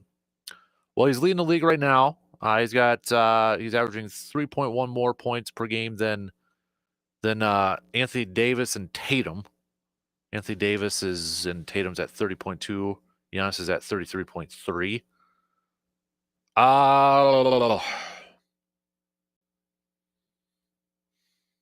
I don't think Anthony Davis is going to finish with 30 per game. Joker's going to be up there. Again, I could play the odds and just, I'm going to play the odds and say defer, but he'll be in the top 5. He'll be in the top, but I'll play the odds. He won't be the leading points per game scorer of this season. Let's go receive or defer. The Brewers will surprise all of us and be aggressive in free agency this year. Well, what's your Ben? What's your definition of aggressive when it comes to the Brewers? That might be the follow up question. Now, if it's just in terms of like, hey, they're going to sign some free agents, they're going to bring in some new guys and make more than maybe just 1 or 2 signings. If that's what we're saying aggressive, I'd still defer. I think they'll sign a couple of guys, but if we compare it to years prior, like if that's the baseline for the Brewers, and we're expecting them, or we think that they're going to be doing more than that, we're on average they've signed a couple guys per year. If that's the baseline and they surprise us and sign like a bunch more, no, I'll defer that. I'm gonna defer that. Excited for you guys to hear Brandon's Brewer game plan tomorrow too, by the way. Off-season game plan. So, but yeah, and again, if you mean aggressive as in terms of re-signing Willy Adames and that, no, that ain't happening. Especially if that MLB.com piece is accurate, where executives were asked to rank, who are the next best available free agents outside of Soto. Number 2 was Corbin Burns, and number 3 was Willy Adames. If Willy Adames is legitimately the 3rd best available free agent out there is no way he's coming back to Milwaukee. None. He's going to get a contract somewhere that Milwaukee's not even going to be close to offer. And let's be real too. Mark Anasio already set it up for that. Towards the end of the season, when he kept, when he was asked about it and saying, well, it's going to be teams that are going to be able to offer him more. There's going to be teams that are going to be able to offer him a bigger deal than what we can, but we'll try. Yeah, he ain't coming back. Now the biggest question for me is going to be, who is the shortstop? Is it Trang or Ortiz over there? We'll do one more. Yeah, we got time for one more. We'll do one more. So I know we had a couple more earlier. I apologize. I did not get to all of them there.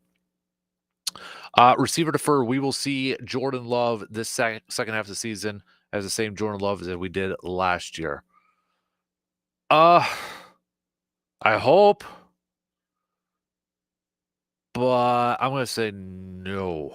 I'll defer. I'm going to defer it.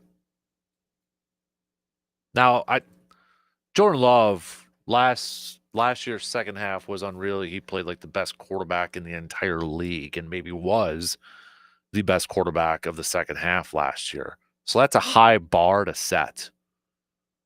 So I'll defer it. I'll play the odds. I don't think he's going to play like he did last year in the second half. I hope he does, but I don't know. One more quick, because I like this one. Receive or defer. Tyson knocks out Paul tomorrow night by the 5th round. I sure hope so, but I got a feeling they're going to stretch this thing out. I'm going to tune into this. I know I might be, it's probably going to draw a lot of numbers, but in terms of our listener base here, I might be one of the few, but I'm going to watch this because I want to see Iron Mike just knock the crap out of this YouTuber. But I think they're going to try to draw it out a little bit.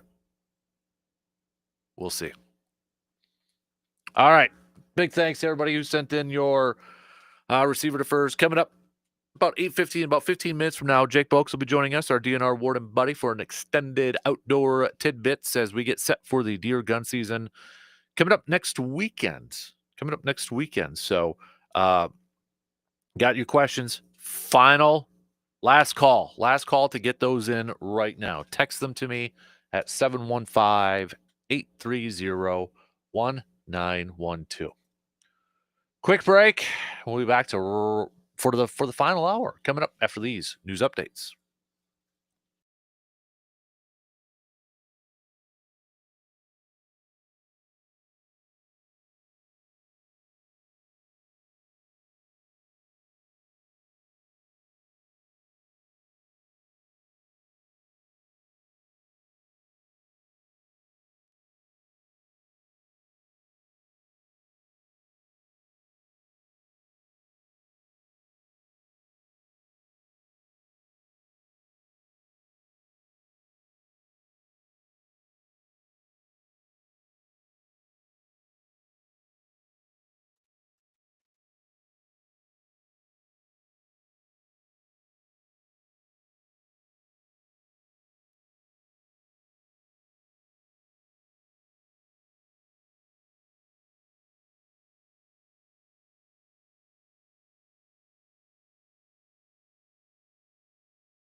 Final hour on this Thursday morning. A big thanks for tuning in, participating. Reminder, we're giving away one of those new Princeton Valley burgers of the month. One of those new ones out there. If you haven't checked it out, because last month October we did the Packer Backer Burger, and now we've got a new one in honor of Thanksgiving and such. So if you want to win that, you want to win that burger, the Wild Cran Melt. Okay, turkey meat, beef patty, Mike Star Market, uh, sweet potato fries, pecans, cranberry, chutney. Is that how you pronounce it? Over there too. Wild rice bread. Oh yeah. So if you want one of those for free, I'm going to give you one for the MVP listener. Okay, whoever participates in the program the most, text us all that stuff. I'm gonna award an MVP and get you one of those free burgers from Princeton Valley Golf Course over here. Hey, before we get going here in just a sec, want to remind you too, what's on your Christmas wish list here? If you said a new home or maybe even a piece of land in the middle of the woods to escape to, you are in luck because Woods and Water Realty has your wish list already available. Just visit woodsandwater.com to check out all the listings available for homes, cabins, or parcels of land. And the team of realtors at Woods and Water Realty are ready to help you find that new dream home or piece of land to build your future dream home.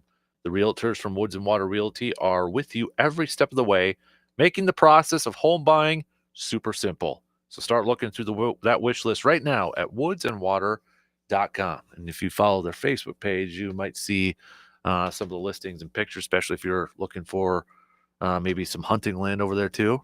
I've been looking at that too. No question about it. So speaking of hunting, in about 10 minutes, Jake Boakes will be joining us for our outdoor tidbits and extended version here this morning. Jake's going to be joining me in studio, answering your questions to get set for the upcoming deer gun season next weekend. So if you got any questions, text them on over. Thanks to some of you who have already texted those over. We will get those to Jake. We will ask those to Jake when he's in studio here. But text now at 715-830-1912. So we got Jake coming in here in just a few minutes. Just a few minutes here. But quick update. We had a couple of people ask some poll questions over there, and I like it. But one of them was if you are a starting MLB team, if you are starting an MLB team, and you can sign one high price free agent, are you targeting a hitter or starting pitcher? And it looks like majority are going with starting pitcher, which kind of surprised me a little bit. I thought maybe with the whole Otani and Soto thing out there, would people go that direction? But no, going with a starting pitcher. It looks like so interesting. Keep those votes coming as well. Packers returned to practice yesterday, and they looked pretty darn healthy.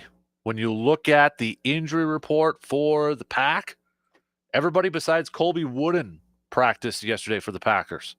The official injury report: Jair Alexander, limited participant. Kenny Clark, limited participant. Kingsley Enagbare, full.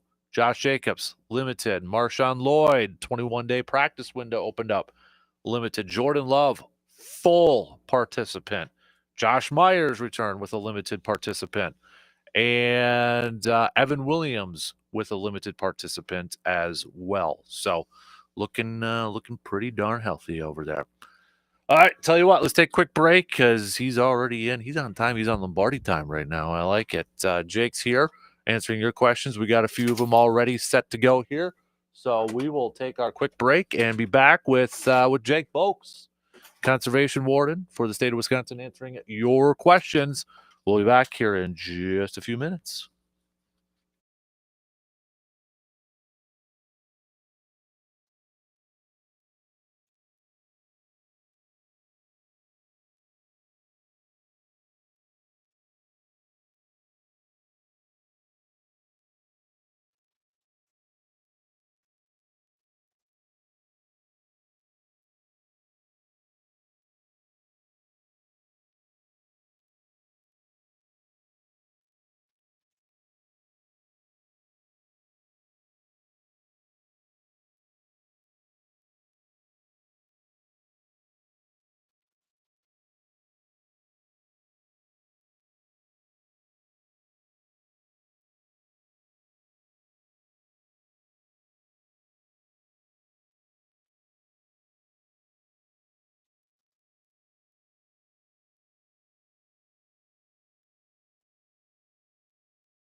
Wisconsin's unofficial holiday will begin next weekend. The Blaze Orange. I'm sure people are already starting to take them out of their tubs and air them out on the clotheslines and out on the porch and all that. Driving by, you know what time of year it is when it's that. So Jake Boakes is with us, our conservation warden buddy, as usual in studio, leading right up to the start of the deer gun season. And we were talking a little bit off the air, getting ready for it, kind of staying busy now. Busy time. A lot of wardens are out, talking with hunters or following up complaints with, it's a time of year where everyone's out checking stands and checking their properties and getting ready. So they're finding stuff and finding deceased deer here and there and different issues. So a lot of conversations being had right now.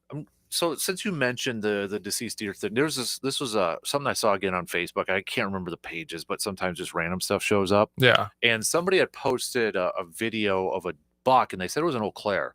It was like walking around in circles in a cornfield. I don't know if you saw that video or heard about it too, but everybody's like, yeah, you saw that too. Yeah. So everybody again is trying to figure out what it is. Right. Is it EHD? Is it CWD? Or did it get into a fight and kind of dazed over there? Right. If people see that, should they call you guys with something like that? Yeah. So, I guess our guidance is the first thing you could do is that the wildlife division within the DNR actually has their own kind of like wildlife hotline. Okay. So I don't know that number off the top of my head, but if you Google DNR wildlife hotline, they have a number just like our DNR tip line for poachers. Is you can call and report it, and that will go to like the wildlife staff to take care of and stuff like that. But otherwise, get a hold of your local DNR office or warden. And even sometimes it's just best to call the non-emergency line for the sheriff's department, because that animal likely needs to be dispatched or euthanized because maybe it got hit by a car or this or that. And if it shows signs of sickness, the sheriff's office will call us and we'll work with them to get the animal tested or done with it, whatever is most appropriate. So gotcha. I did see that. I actually went over there. By the time I got there, the animal wasn't there. So I haven't got any calls on it yet. It isn't uncommon for a deer that gets struck, just like if a bird hits a window or, a human gets hit by a car or, a football player head-to-head contact. Right. You get a little dazed and confused, So it might have just been kind of wandering and been like, whoa, what just happened? And then moved on once it gathered its wits. Or it could be sick. So we'll work through it if we find it. The wildlife biologist is aware of it. Gotcha. Yeah, I just when you said that, it reminded me. I think I saw that last Friday or something. Yeah, like that. It was Saturday afternoon. Okay. So I went down there. Just it wasn't there for me to do with it whatever it needed at the time. Even the DNR's patrol and Facebook pages over there too. So we get a lot of calls. Yeah. We get a lot of calls. Usually if it's on Facebook, someone's calling us on it. Right. So we'll start it off because we got some questions right away here. Shoot ahead. I like it. So our good buddy Stetsonville Brad had texted a little bit earlier. Want to know, is there a minimum distance required between hunters on public land? Like, so if someone sets up too close, say 40 yards, could that be hunter harassment? No. Okay. So the short answer is no. Same with fishing and hunting. Anything on public land is open to the public for whatever they want, as long as it's allowed on that property. So you could go on the Eau Claire County Forest on the opening day of the gun deer season, walk a mile in, and set up right next to someone, or someone with their dog could come walking by. And there's nothing legally that's wrong with that. Now, if they do something that is very intentionally harboring or getting in the way of your legal hunt, then yes, that would be harassment. So if they set up 40 yards from you and then randomly start shooting in the air, or they yell to you like, I'm going to make sure you're not going to get a deer, or whatever the case may be, then definitely call the DNR's tip line and we'll work through it and help you out. Right. But just the simple act of hunting too close to each other, culturally and as a sportsman, not cool. Right. But legally, no. Same with not tip up fishing, but ice fishing. You could put shacks butt to butt on the ice where, you're catching each other's lines, and technically there's nothing illegal about that. Right. Culturally, again, there's issues. Right. Yeah. But no laws. I think Minnesota actually has a law like you have to be 10 feet away on the ice or something. Okay. But in Wisconsin, we don't have anything like that. And that'd be like, so, because this has happened to me before, but like if you're in public land and I mean, they don't know, and you got guys making drives, right? Right. They're walking through. That wouldn't be harassment or anything No, like that. So that's very common. Yep. They'd have someone sitting, and then you go driving through, and you're like, oh, there's someone up on this hillside. You know, it just kind of is what it is. It's the joys of public land, and sometimes the follies of public land. Exactly. Speaking of, deer drives and that, because that's obviously going to be coming up here next week and such, what would you say is like, or maybe some basic guidelines and tips or things, maybe as a common mistake that people do with making deer drives? I like that question, actually. All right, good. I don't get enough people that ask that, I think. I think a lot of people, and this is no knock on any sportsman, but a lot of people go, okay, I'm going on a deer drive. I got a gun. I got my license. Let's go. Right. Wherever someone says we can go. You don't really ask questions on the property or this or that unless you're the one kind of impromptu in charge of the group. So when you go on a deer drive, it's just like any other time you're hunting. It's just that you're going to be allowed the option of registering a deer or maybe shooting a deer for someone else because they got an extra tag or this or that. But everything else stays the same. So, you first need to start by knowing, do you have your own hunting license? And do you still have any tags? And if not, you have to verify that someone else has a tag for a deer you're going to shoot. Then you got to verify that you're on land you can be on. Is it public land? Is it private land? Make sure, if you're on that private land, you have permission. And if you're on public land, you have to make sure that someone has a tag for either a buck or a doe for that county and for county public land. So like when you get to the east side of Eau Claire and parts of Jackson and Clark where there's forest land, if you're doing deer drives, it's probably unlikely someone actually has a doe tag. Maybe someone does, which is why you're doing the doe tags or why you're doing the drive, but you got to make sure someone in the group has a doe tag or something like that. Because then if you shoot a doe and no one has one, everyone's kind of in trouble now. Right. And then kind of finally, you have to just make sure you're within voice and visual contact. So part of group deer hunting is that you're still supposed to be within voice and visual contact. So, I've done deer drives. Everyone's done deer drives. Yep. It gets thick. The properties get huge and stuff like that. Technically, when you harvest deer, you're supposed to be within somewhere. That's why everyone lines up close, and you see the pictures of a bunch of orange and stuff. That's perfect. When people are close, and you can see each other and stuff like that, that's great. So I would just caution people, like if you're going to go push a 200-acre property and you got sitters on one end and drivers on one end, and just make sure you have a bunch of tags. That way you're never kind of in a spot where the one guy with the one doe tag is sitting way in a corner where no one is. And if you get checked, you're nowhere even close to someone. Right. So, and then finally, with that is that anytime you're group deer hunting, it can only be during a firearm season. You can't group deer hunt during any archery season.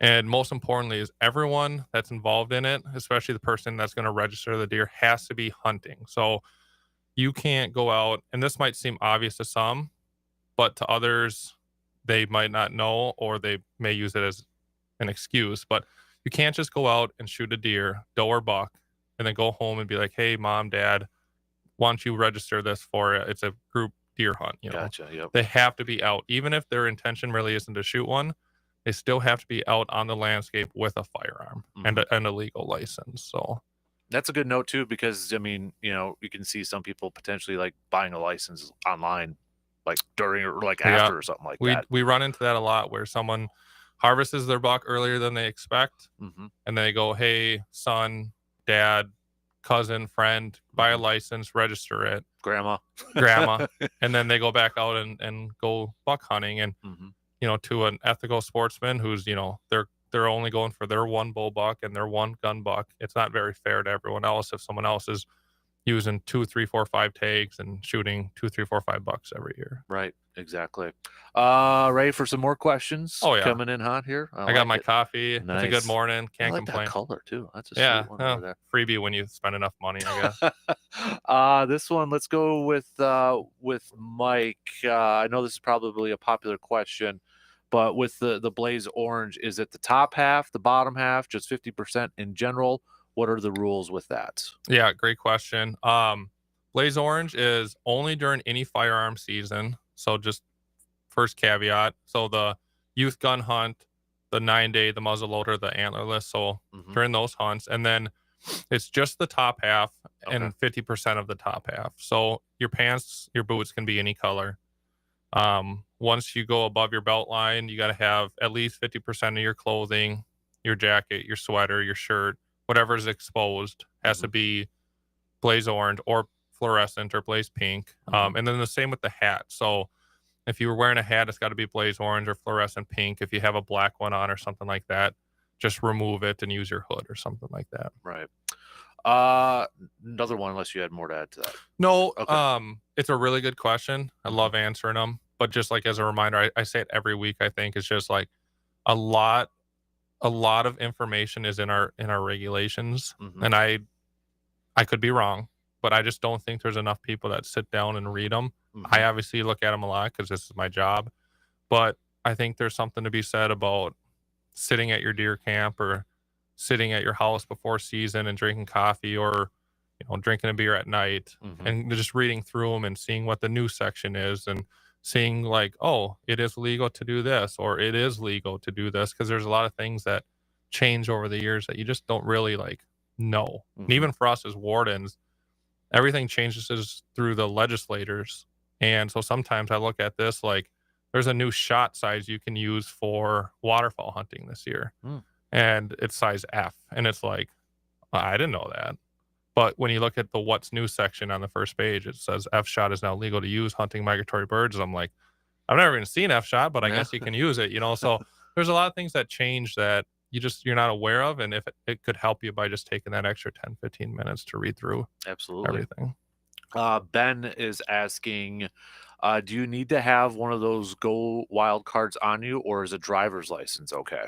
Driver's license would be good. So you just have to have something to show a conservation warden that you have a license or the appropriate harvest authorizations or tags. Okay. Go Wild card works great. Driver's license or identification card works just fine. Having the hard copy printed off at your house or a sports or a store works.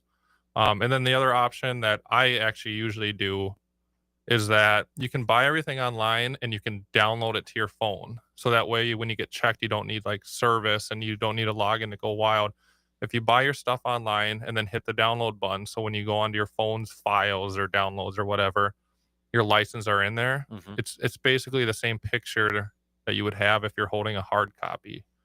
And we accept those. So if you download it to your phone, so you don't need service, and if you're in the middle of the woods and get checked, you can just pull that up, show it to us. You obviously have to make sure your phone has service, is powered on. Right. But then you could show that to us, and that's a really good way to do it. That's what I usually do, because I usually have my phone, and that's always downloaded. So it's an easy way to show a warden, like, here it is. I know I've got one of those wild cards too, like in my tackle box in my hunting backpack. I've got multiple ones. Oh, they're $3 or $3.50, I think, with tax or whatnot. Super cheap. And a great way if you have kids, because kids need to show too that they have their licenses and tags. So they don't have driver's licenses, and a lot of us don't have printers, or at least ink for the printers, which is the case for our house. It's like, printers? What are printers in the house anymore? Ink is like $100. It's like, geez, you might as well buy a new printer. So the Go Wild cards is a good thing to give the kids. It shows that they have their hunter safety, boulder safety, ATV, stone wheel, whatever. It shows they got their stuff. So I know when my kids get old enough, I'm going to buy a bunch of those cards and throw them in their hunting gear and fishing gear. Because they're probably going to lose a couple here or there too. So it's going to happen. I can handle a $3 allowance. Yep. Exactly. Speaking of the kids, Corey has a question here asking why during the youth gun hunt does the youth have to be mentored if they are 12 or older and have passed hunter safety? I think I know part of that. Let's hear it. Is it because they still have to be with the mentor up until 14? Is it 14? Yes. So when you're 14, you can hunt on your own. So you're totally right. So even if you're 12 with hunter safety, 12, 13, you still have to be accompanied by a guardian, which just means like basically sight and visual distance, kind of like group deer hunting. Because I had to do that when I was a youngster. So I think the overall vibe below, or the reason for the youth hunt, is to get the youth out there to have them have a mentor or a guardian or a seasoned hunter with them in case who knows what happens. Not only there for support and morale, but like in case there's an issue. So they want someone with them the whole time, even if they're 13, 14, 15, in order to have a safe hunt and really make it the youth hunt and stuff like that. Right. Some more questions coming in. It's always like when you come in studios when they start flying in. I like that. That's good. This is from Dave. Is there any restrictions in terms of what type of firearms you can use during the deer gun season? So I don't know if he's maybe like asking, can you use a shotgun, pistol, or something like that? So there are some rules, and again, dig through the regulations because there's different spots on ammunition, on rifles, on stuff like that. But the short story is, no, you can use just about any sort of rifle, and you got to look at like the definition of it, and without getting too crazy into it, there is a definition of like a rifle, something that shoots a bullet or a projectile that's powered by powder, all this different stuff. But anyways, there's no brand or something that you necessarily can't use. You just have to, the main thing is that you're using a weapon that is appropriate or reasonable to harvest or kill that animal that you're hunting. So, for deer hunting, it doesn't say what the minimum size caliber is that you can use or size gun. Because a good marksman with like a 177 could potentially shoot a deer or with a 22. But is a 22 really, necessarily reasonable for everyone to use for a deer? I'd say no. Right. If you're going to go deer hunting, get something bigger, get something that's going to humanely put down that deer. But there's a lot of options. I think they opened up they basically unrestricted a lot of the regulations to open it up to a lot of different stuff. So as long as you're using a weapon that is reasonably capable of harvesting the animal, your target species, you can use it. Now, different seasons, like during the rifle season, you can use the rifle, but you can also use a lesser weapons rule. So you can use like a bow or a crossbow or an air rifle. But in different times of the year, like the muzzleloader follows the gun deer season. During that muzzleloader season, you couldn't use like a 30-06. Right. You would have to use a muzzleloader or a lesser weapon like a bow or something. And people can go bow hunting during rifle season, right? So they just got to wear the orange. Yeah. Correct. Okay. Yep. So you can still bow hunt during the rifle season. Like you said, the two seasons run, I think it's concurrently, so side by side. But you're right. If you're bow hunting, you still got to wear the blaze orange. And you can technically buy a gun deer license, and you can harvest a deer with a bow or a crossbow and register it to that gun deer buck tag or doe tag. There's something that's called the lesser weapons rule, where if you're allowed to shoot a gun with it, then they allow you to fill that tag with something lesser, which is just about everything when it comes to gun being the top there. And I think, correct me if I'm wrong then, so if you go gun hunting, you can't use your bow tag to fill the tag, because that's right.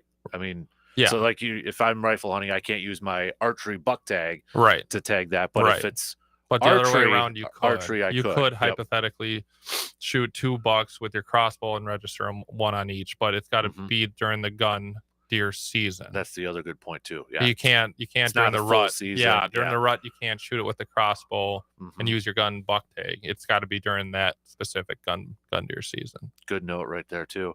Another texter had asked, I'm sure it's in the regs, and I apologize for not seeing it.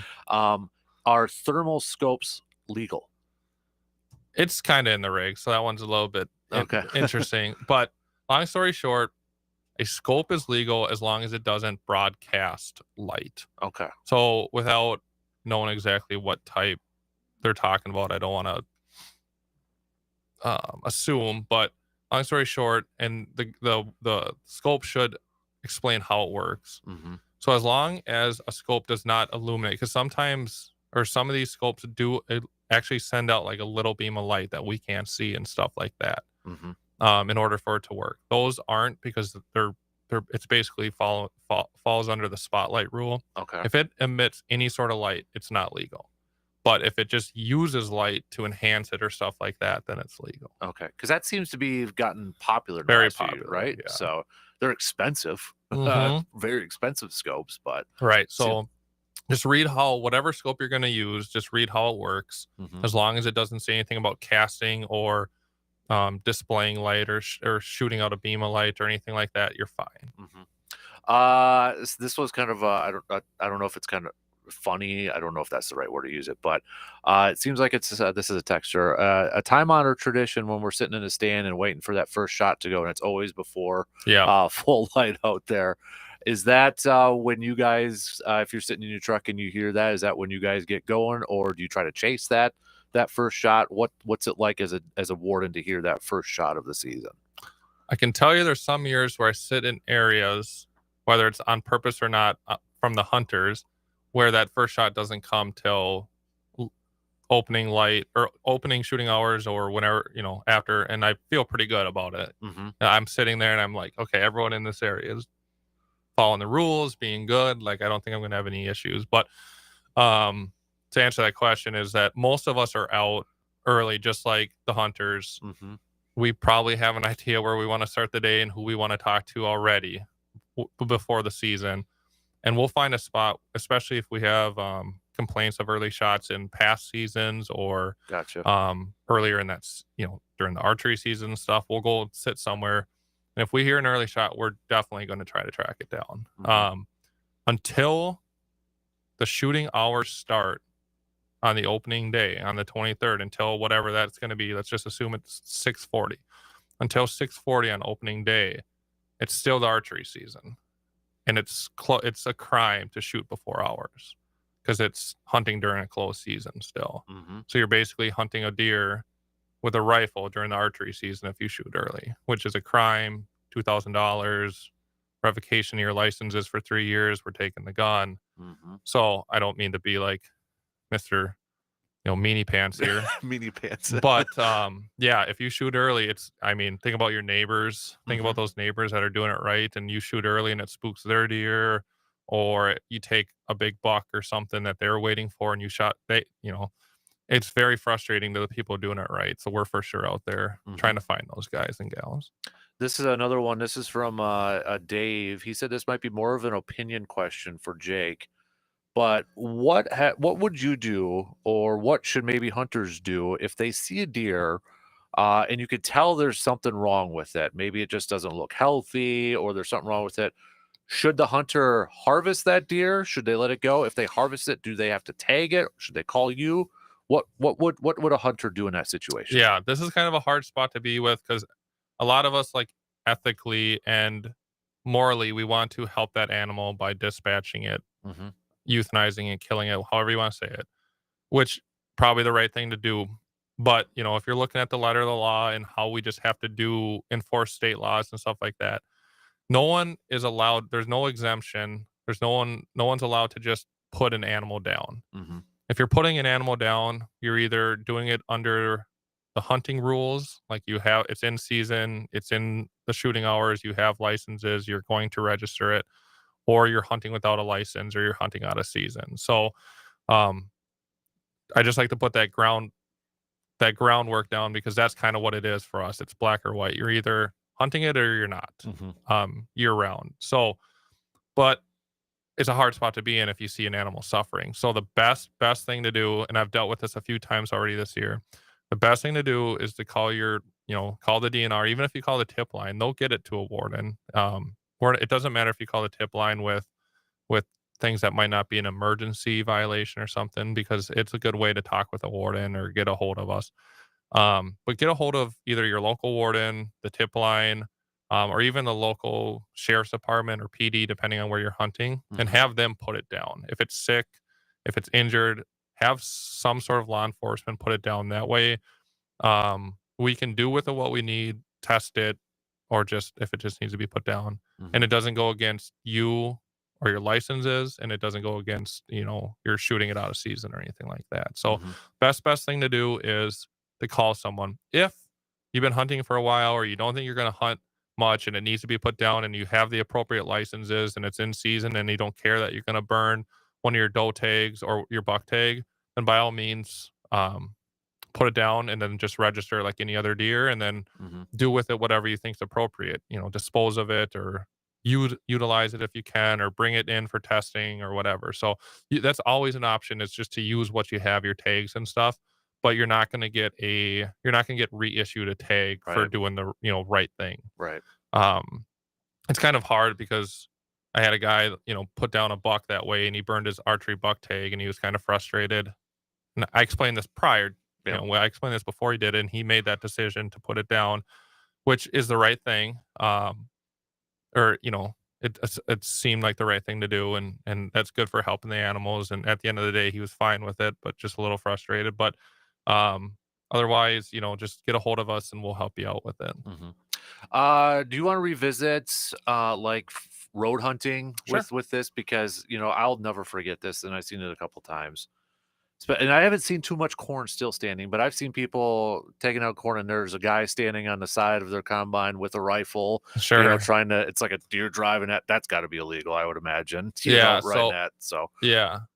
you want to revisit some of the road rules and stuff like that. So with the season coming up, first and foremost, at no point in any motor vehicle, so a car, a truck, an ATV, a combine, can you have a loaded firearm at any point. You don't have to have them cased or anything like that. They cannot be loaded, which means one in the chamber or in the magazine or anything like that. Like there's no ammunition anywhere in or on that gun.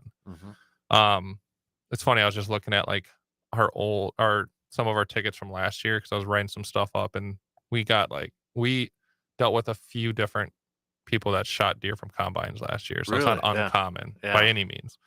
Can't do that. Don't do that. Don't do that. Especially if it's at night. Don't do it. Anyways, so never have a loaded firearm in your vehicle. Same with a crossbow. You can have a crossbow cocked in your vehicle. That's legal, but you cannot have a bolt in there. Okay. So you don't have to uncock it, although we encourage it. Just don't have a bolt in it. And then when you're hunting, you can't discharge from a roadway, and you can't discharge a firearm or bow within 50 feet of that roadway. So when you get off the road to hunt or do deer drives, you have to get out of the ditch line. That's a pretty common violation we see with group deer hunting, is that someone's in the ditch. You can't be in the ditch. You got to be 50 feet off. And what's 50 feet? It's hard to tell, but it's for sure always past the first fence line and the first ditch line. So get past that, and bring a rangefinder if you need to, or a long tape measure. And then there are some like forest roads. So basically all this applies to like actual roads. So roads where usually they're maintained in some fashion, or they're on a map or something like that. If you're on some forest road where you came in on a road and then it cut off on a road, and then you went through this little two rut, and now you're driving down a road, quote unquote road, where the trees are scraping the top of your car because it's that tight. That's not going to be a road. That might be a trail through the woods in the county, and you can probably get out of your car and go hunting from there and stuff like that. But if it's any sort of maintained roadway or gravel road or trail, I always just encourage people, not only for the law, but for safety, is just to get out, get into the woods, get into the field before you fire or discharge or anything like that. This was a question that just popped up, and says, Jake, I don't know if you've seen these videos, you probably have, or photos where somebody comes up on a deer that was in a fight, and maybe the other deer is dead, but the other one is still alive. If you shoot that alive one, do you still have to have two tags, or what's the protocol for that? So I'm assuming it's like two bucks fighting and one's passed away or something like that because they're stuck. So long story short, in order to use your tags, you have to be the one to reduce that deer to your possession, aka you have to be the one to kill it. So the one that's still alive, if you're going to harvest it, gun, archery, whatever, you got to have all the appropriate licenses, got to be within the shooting hours, yada yada. You have to shoot that one, and you have to register that one. The other one, if you find an animal dead, whether it's a car kill, whether it's dead in the woods, that deer automatically, because like a human didn't kill it, or we don't know what human killed it, that the title of that deer automatically reverts back to the state, and therefore we have to sell that back to the person or investigate it to see if there's something illegal about the way it died or stuff like that. So generally, like when we come across two bucks that are intertwined and dead, or if someone just finds one when they're walking public property, or they find one on their own land and stuff like that, the minimum we can sell stuff back to, like any animal in the state, is $10, and usually we just kind of sell them back for $10 if they find them in a case like that. So you'll have to get like a possession authorization receipt from us stating why you have $2, because one of them you can register because you hunted it legally, but the other one, if I showed up at your house, you'd have no way to explain besides the story of, oh, I found it dead. Right. And I'm probably gonna believe you if it makes sense and you got pictures, but at the same time, a lot of people, we go to a lot of people's houses, they have extra deer, and then they give us some kind of BS story about why it's there, and it's like, no, no, no. You know, there's violations here. So the possession authorization receipt that we give you basically makes it legal for you to possess that extra buck, and then there's no questions on how you got it. When you go to somebody's house, is that because it's like a tip that you received, sort of thing, or A lot of different reasons. So we yeah. get our information through a lot of different ways, through the public, which, I mean, if anyone's ever called or, you know, would call in the future, I very, very, very much appreciate that. We cannot do the job without the public. Some of the best cases, some of the most notorious poachers that are caught in the state is because a landowner, a passerby, someone called us because they knew something didn't seem right or was weird. So we really, really appreciate any help. But we get it from doing bait flights, we get it from our own suspicions, we get it from different people, we get it from DNR records, we get it from social media. We get information from everywhere. But what I tell everyone when I go to their house is that I don't just like wake up and go like, what house am I going to stop by today, and just ask a random deer question. Like, if we're there, it's because we've already done a bunch of research, or we got a lot of information and we've talked with people, and there's a reason we're there. We don't have the time or the want just to stop at someone's house and randomly, you know, pry at them. We're there for a reason.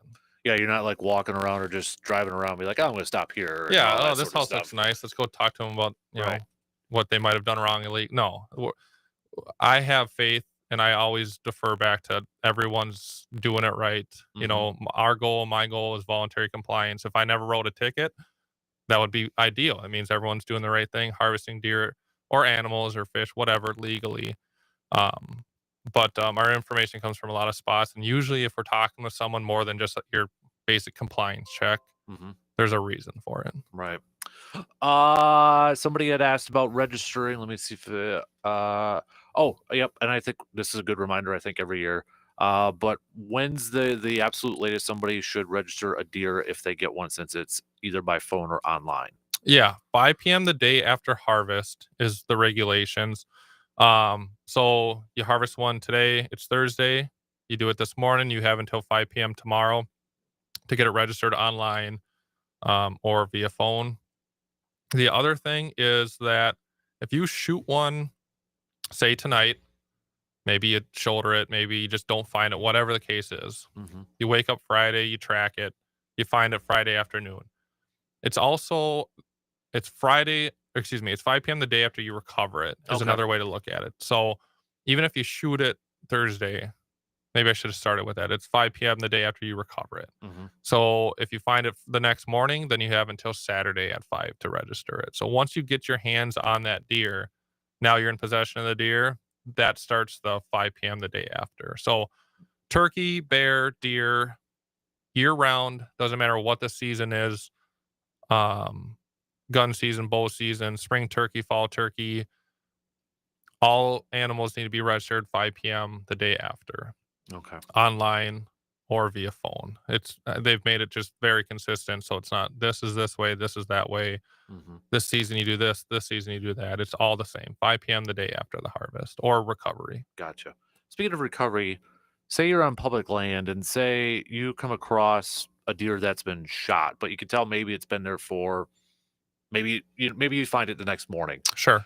What should a hunter do in that case? Is that something where they call the DNR again? I mean, do they just leave it and see if the hunter's going to be able to find it?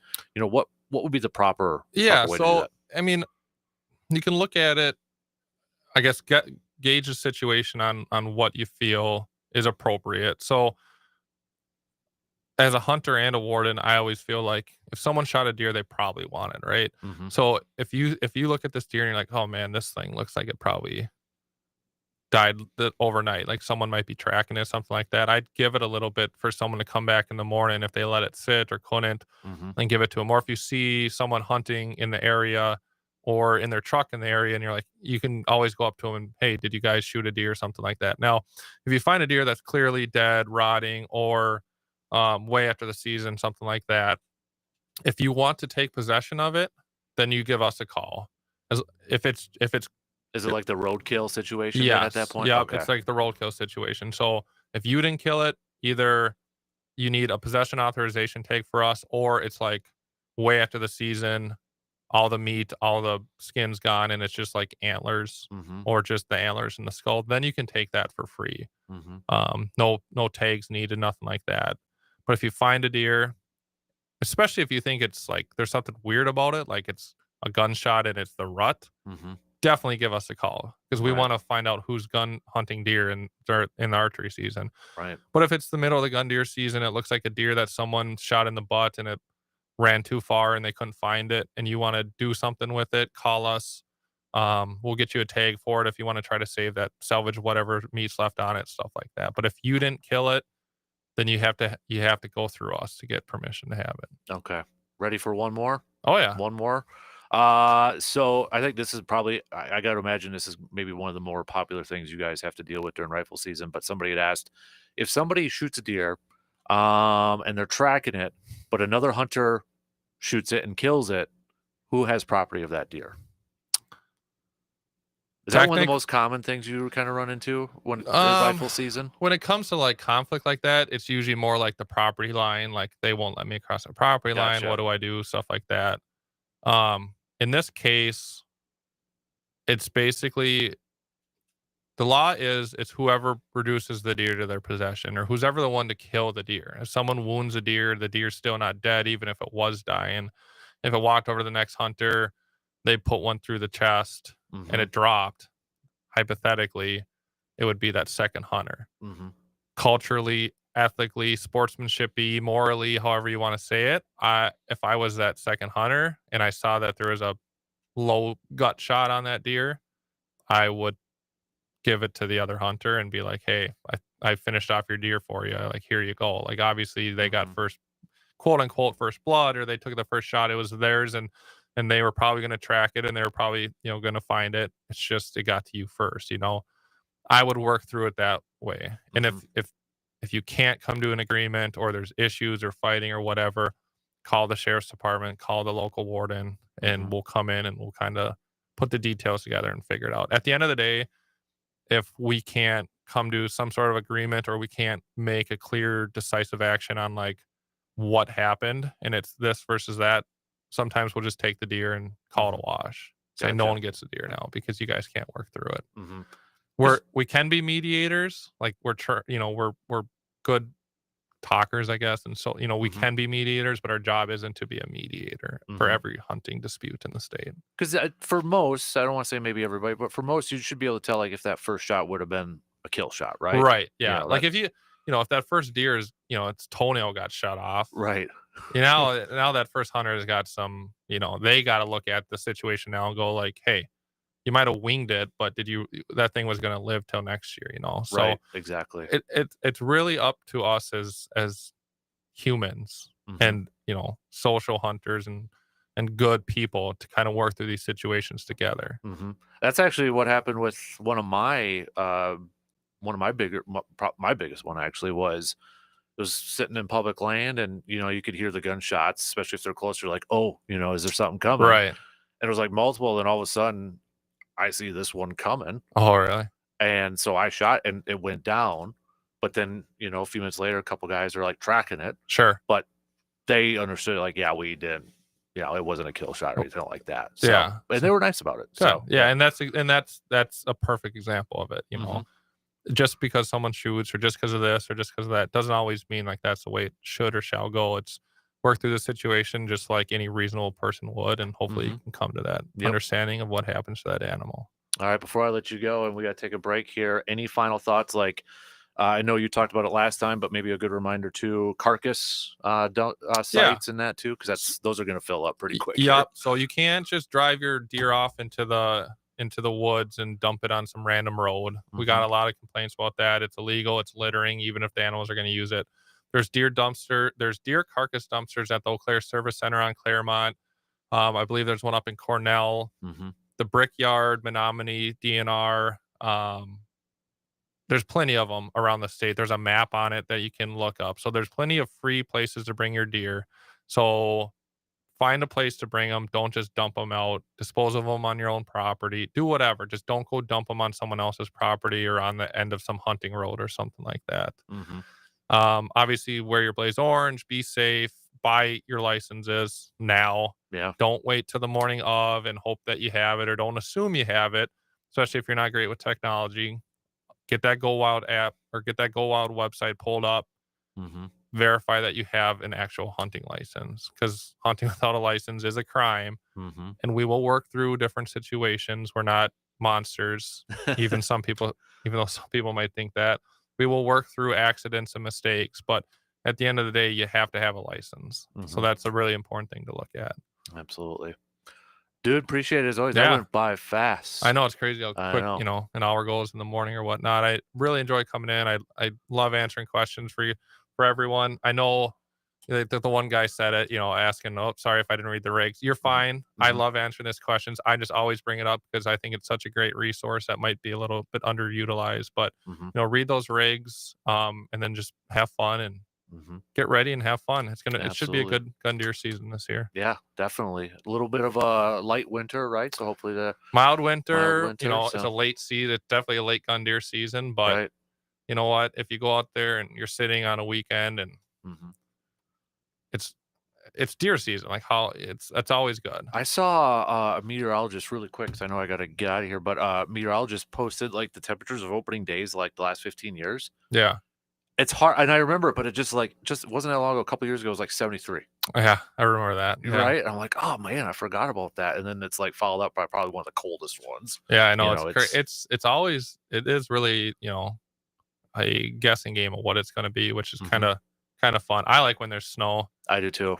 It's I may not be able to hear it, but I see it, and it's iconic, and you can see, it's just easy to track deer and everything. So it's fun, but we'll see how she goes this year. I know the wardens are ready. We're excited. This is our, it's not maybe our busiest time of year. It still is probably our top one or two if it isn't, but it's still our favorite time of year. We all love this time of year to just talk with hunters and do our job. So we're ready, and we're hoping hunters are ready. Well, big thanks to everybody who sent over questions too, for that. But you as well, big thanks for stopping in. Yeah, and of course.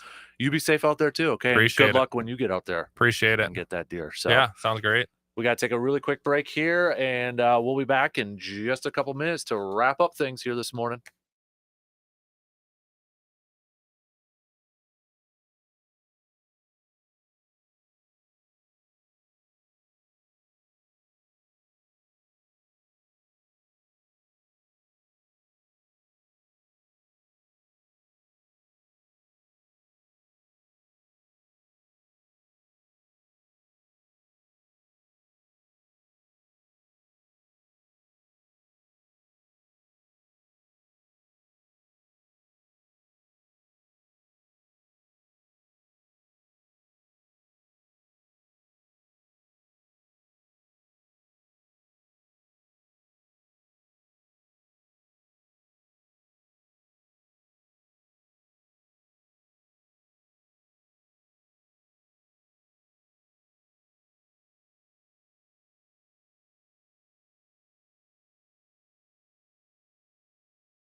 A huge thanks again to Jake Pokes, our good buddy, conservation warden for the great state of Wisconsin, for answering your questions. Thanks to everybody who sent over questions. I hope everybody appreciates that segment we do every Thursday, talking with Jake, and he's able to answer your questions and such. So, now I don't know why, but now I'm getting into a little bit more deer hunting mode here. I got to watch Escanaba yet. That's one of my traditions.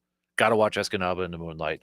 All right, let's do some picks and predicts as we wrap up things here this morning. Picks and predicts brought to you by the Elbow Room in Eau Claire. If you're looking for somewhere to catch some of these games, to hang out, just have such, maybe watch some of the games over the weekend, head on over to the Elbow Room right next to the Banbury Place. Again, here in Eau Claire, we've got Thursday night football. Not a good one tonight, too, for crying out loud. Commanders at the Eagles. Commanders coming off of a loss. Ooh. Is that Philly? I'm going to go with Philly. I'm going to go with Philly in this one. I'm not confident, but that's a heck of a Thursday night matchup right now. Really quick, we got some NBA games here. We'll go Lakers at San Antonio. Give me the Lakers in this one. Miami at Indiana. I'll go with the Pacers. 76ers at the Magic. Surprised the 76ers are favored 2.5. Magic, third seed in the East. I'm going Magic, man. Denver at New Orleans. Give me the Nuggets. Minnesota at Sacramento. Minnesota, got to get it going here. I'm going to go. I think they get it done. I'll go with the T-Wolves tonight. Suns at OKC. Give me the Thunder. All right, that's going to do it for us. DP Danets, they're up next. Have yourself a fantastic rest of your Thursday. We got one more day. We'll be back at it again tomorrow morning, just past 6 a.m. Brandon, Dr. Crow, the usual Friday cast. We'll talk to you then.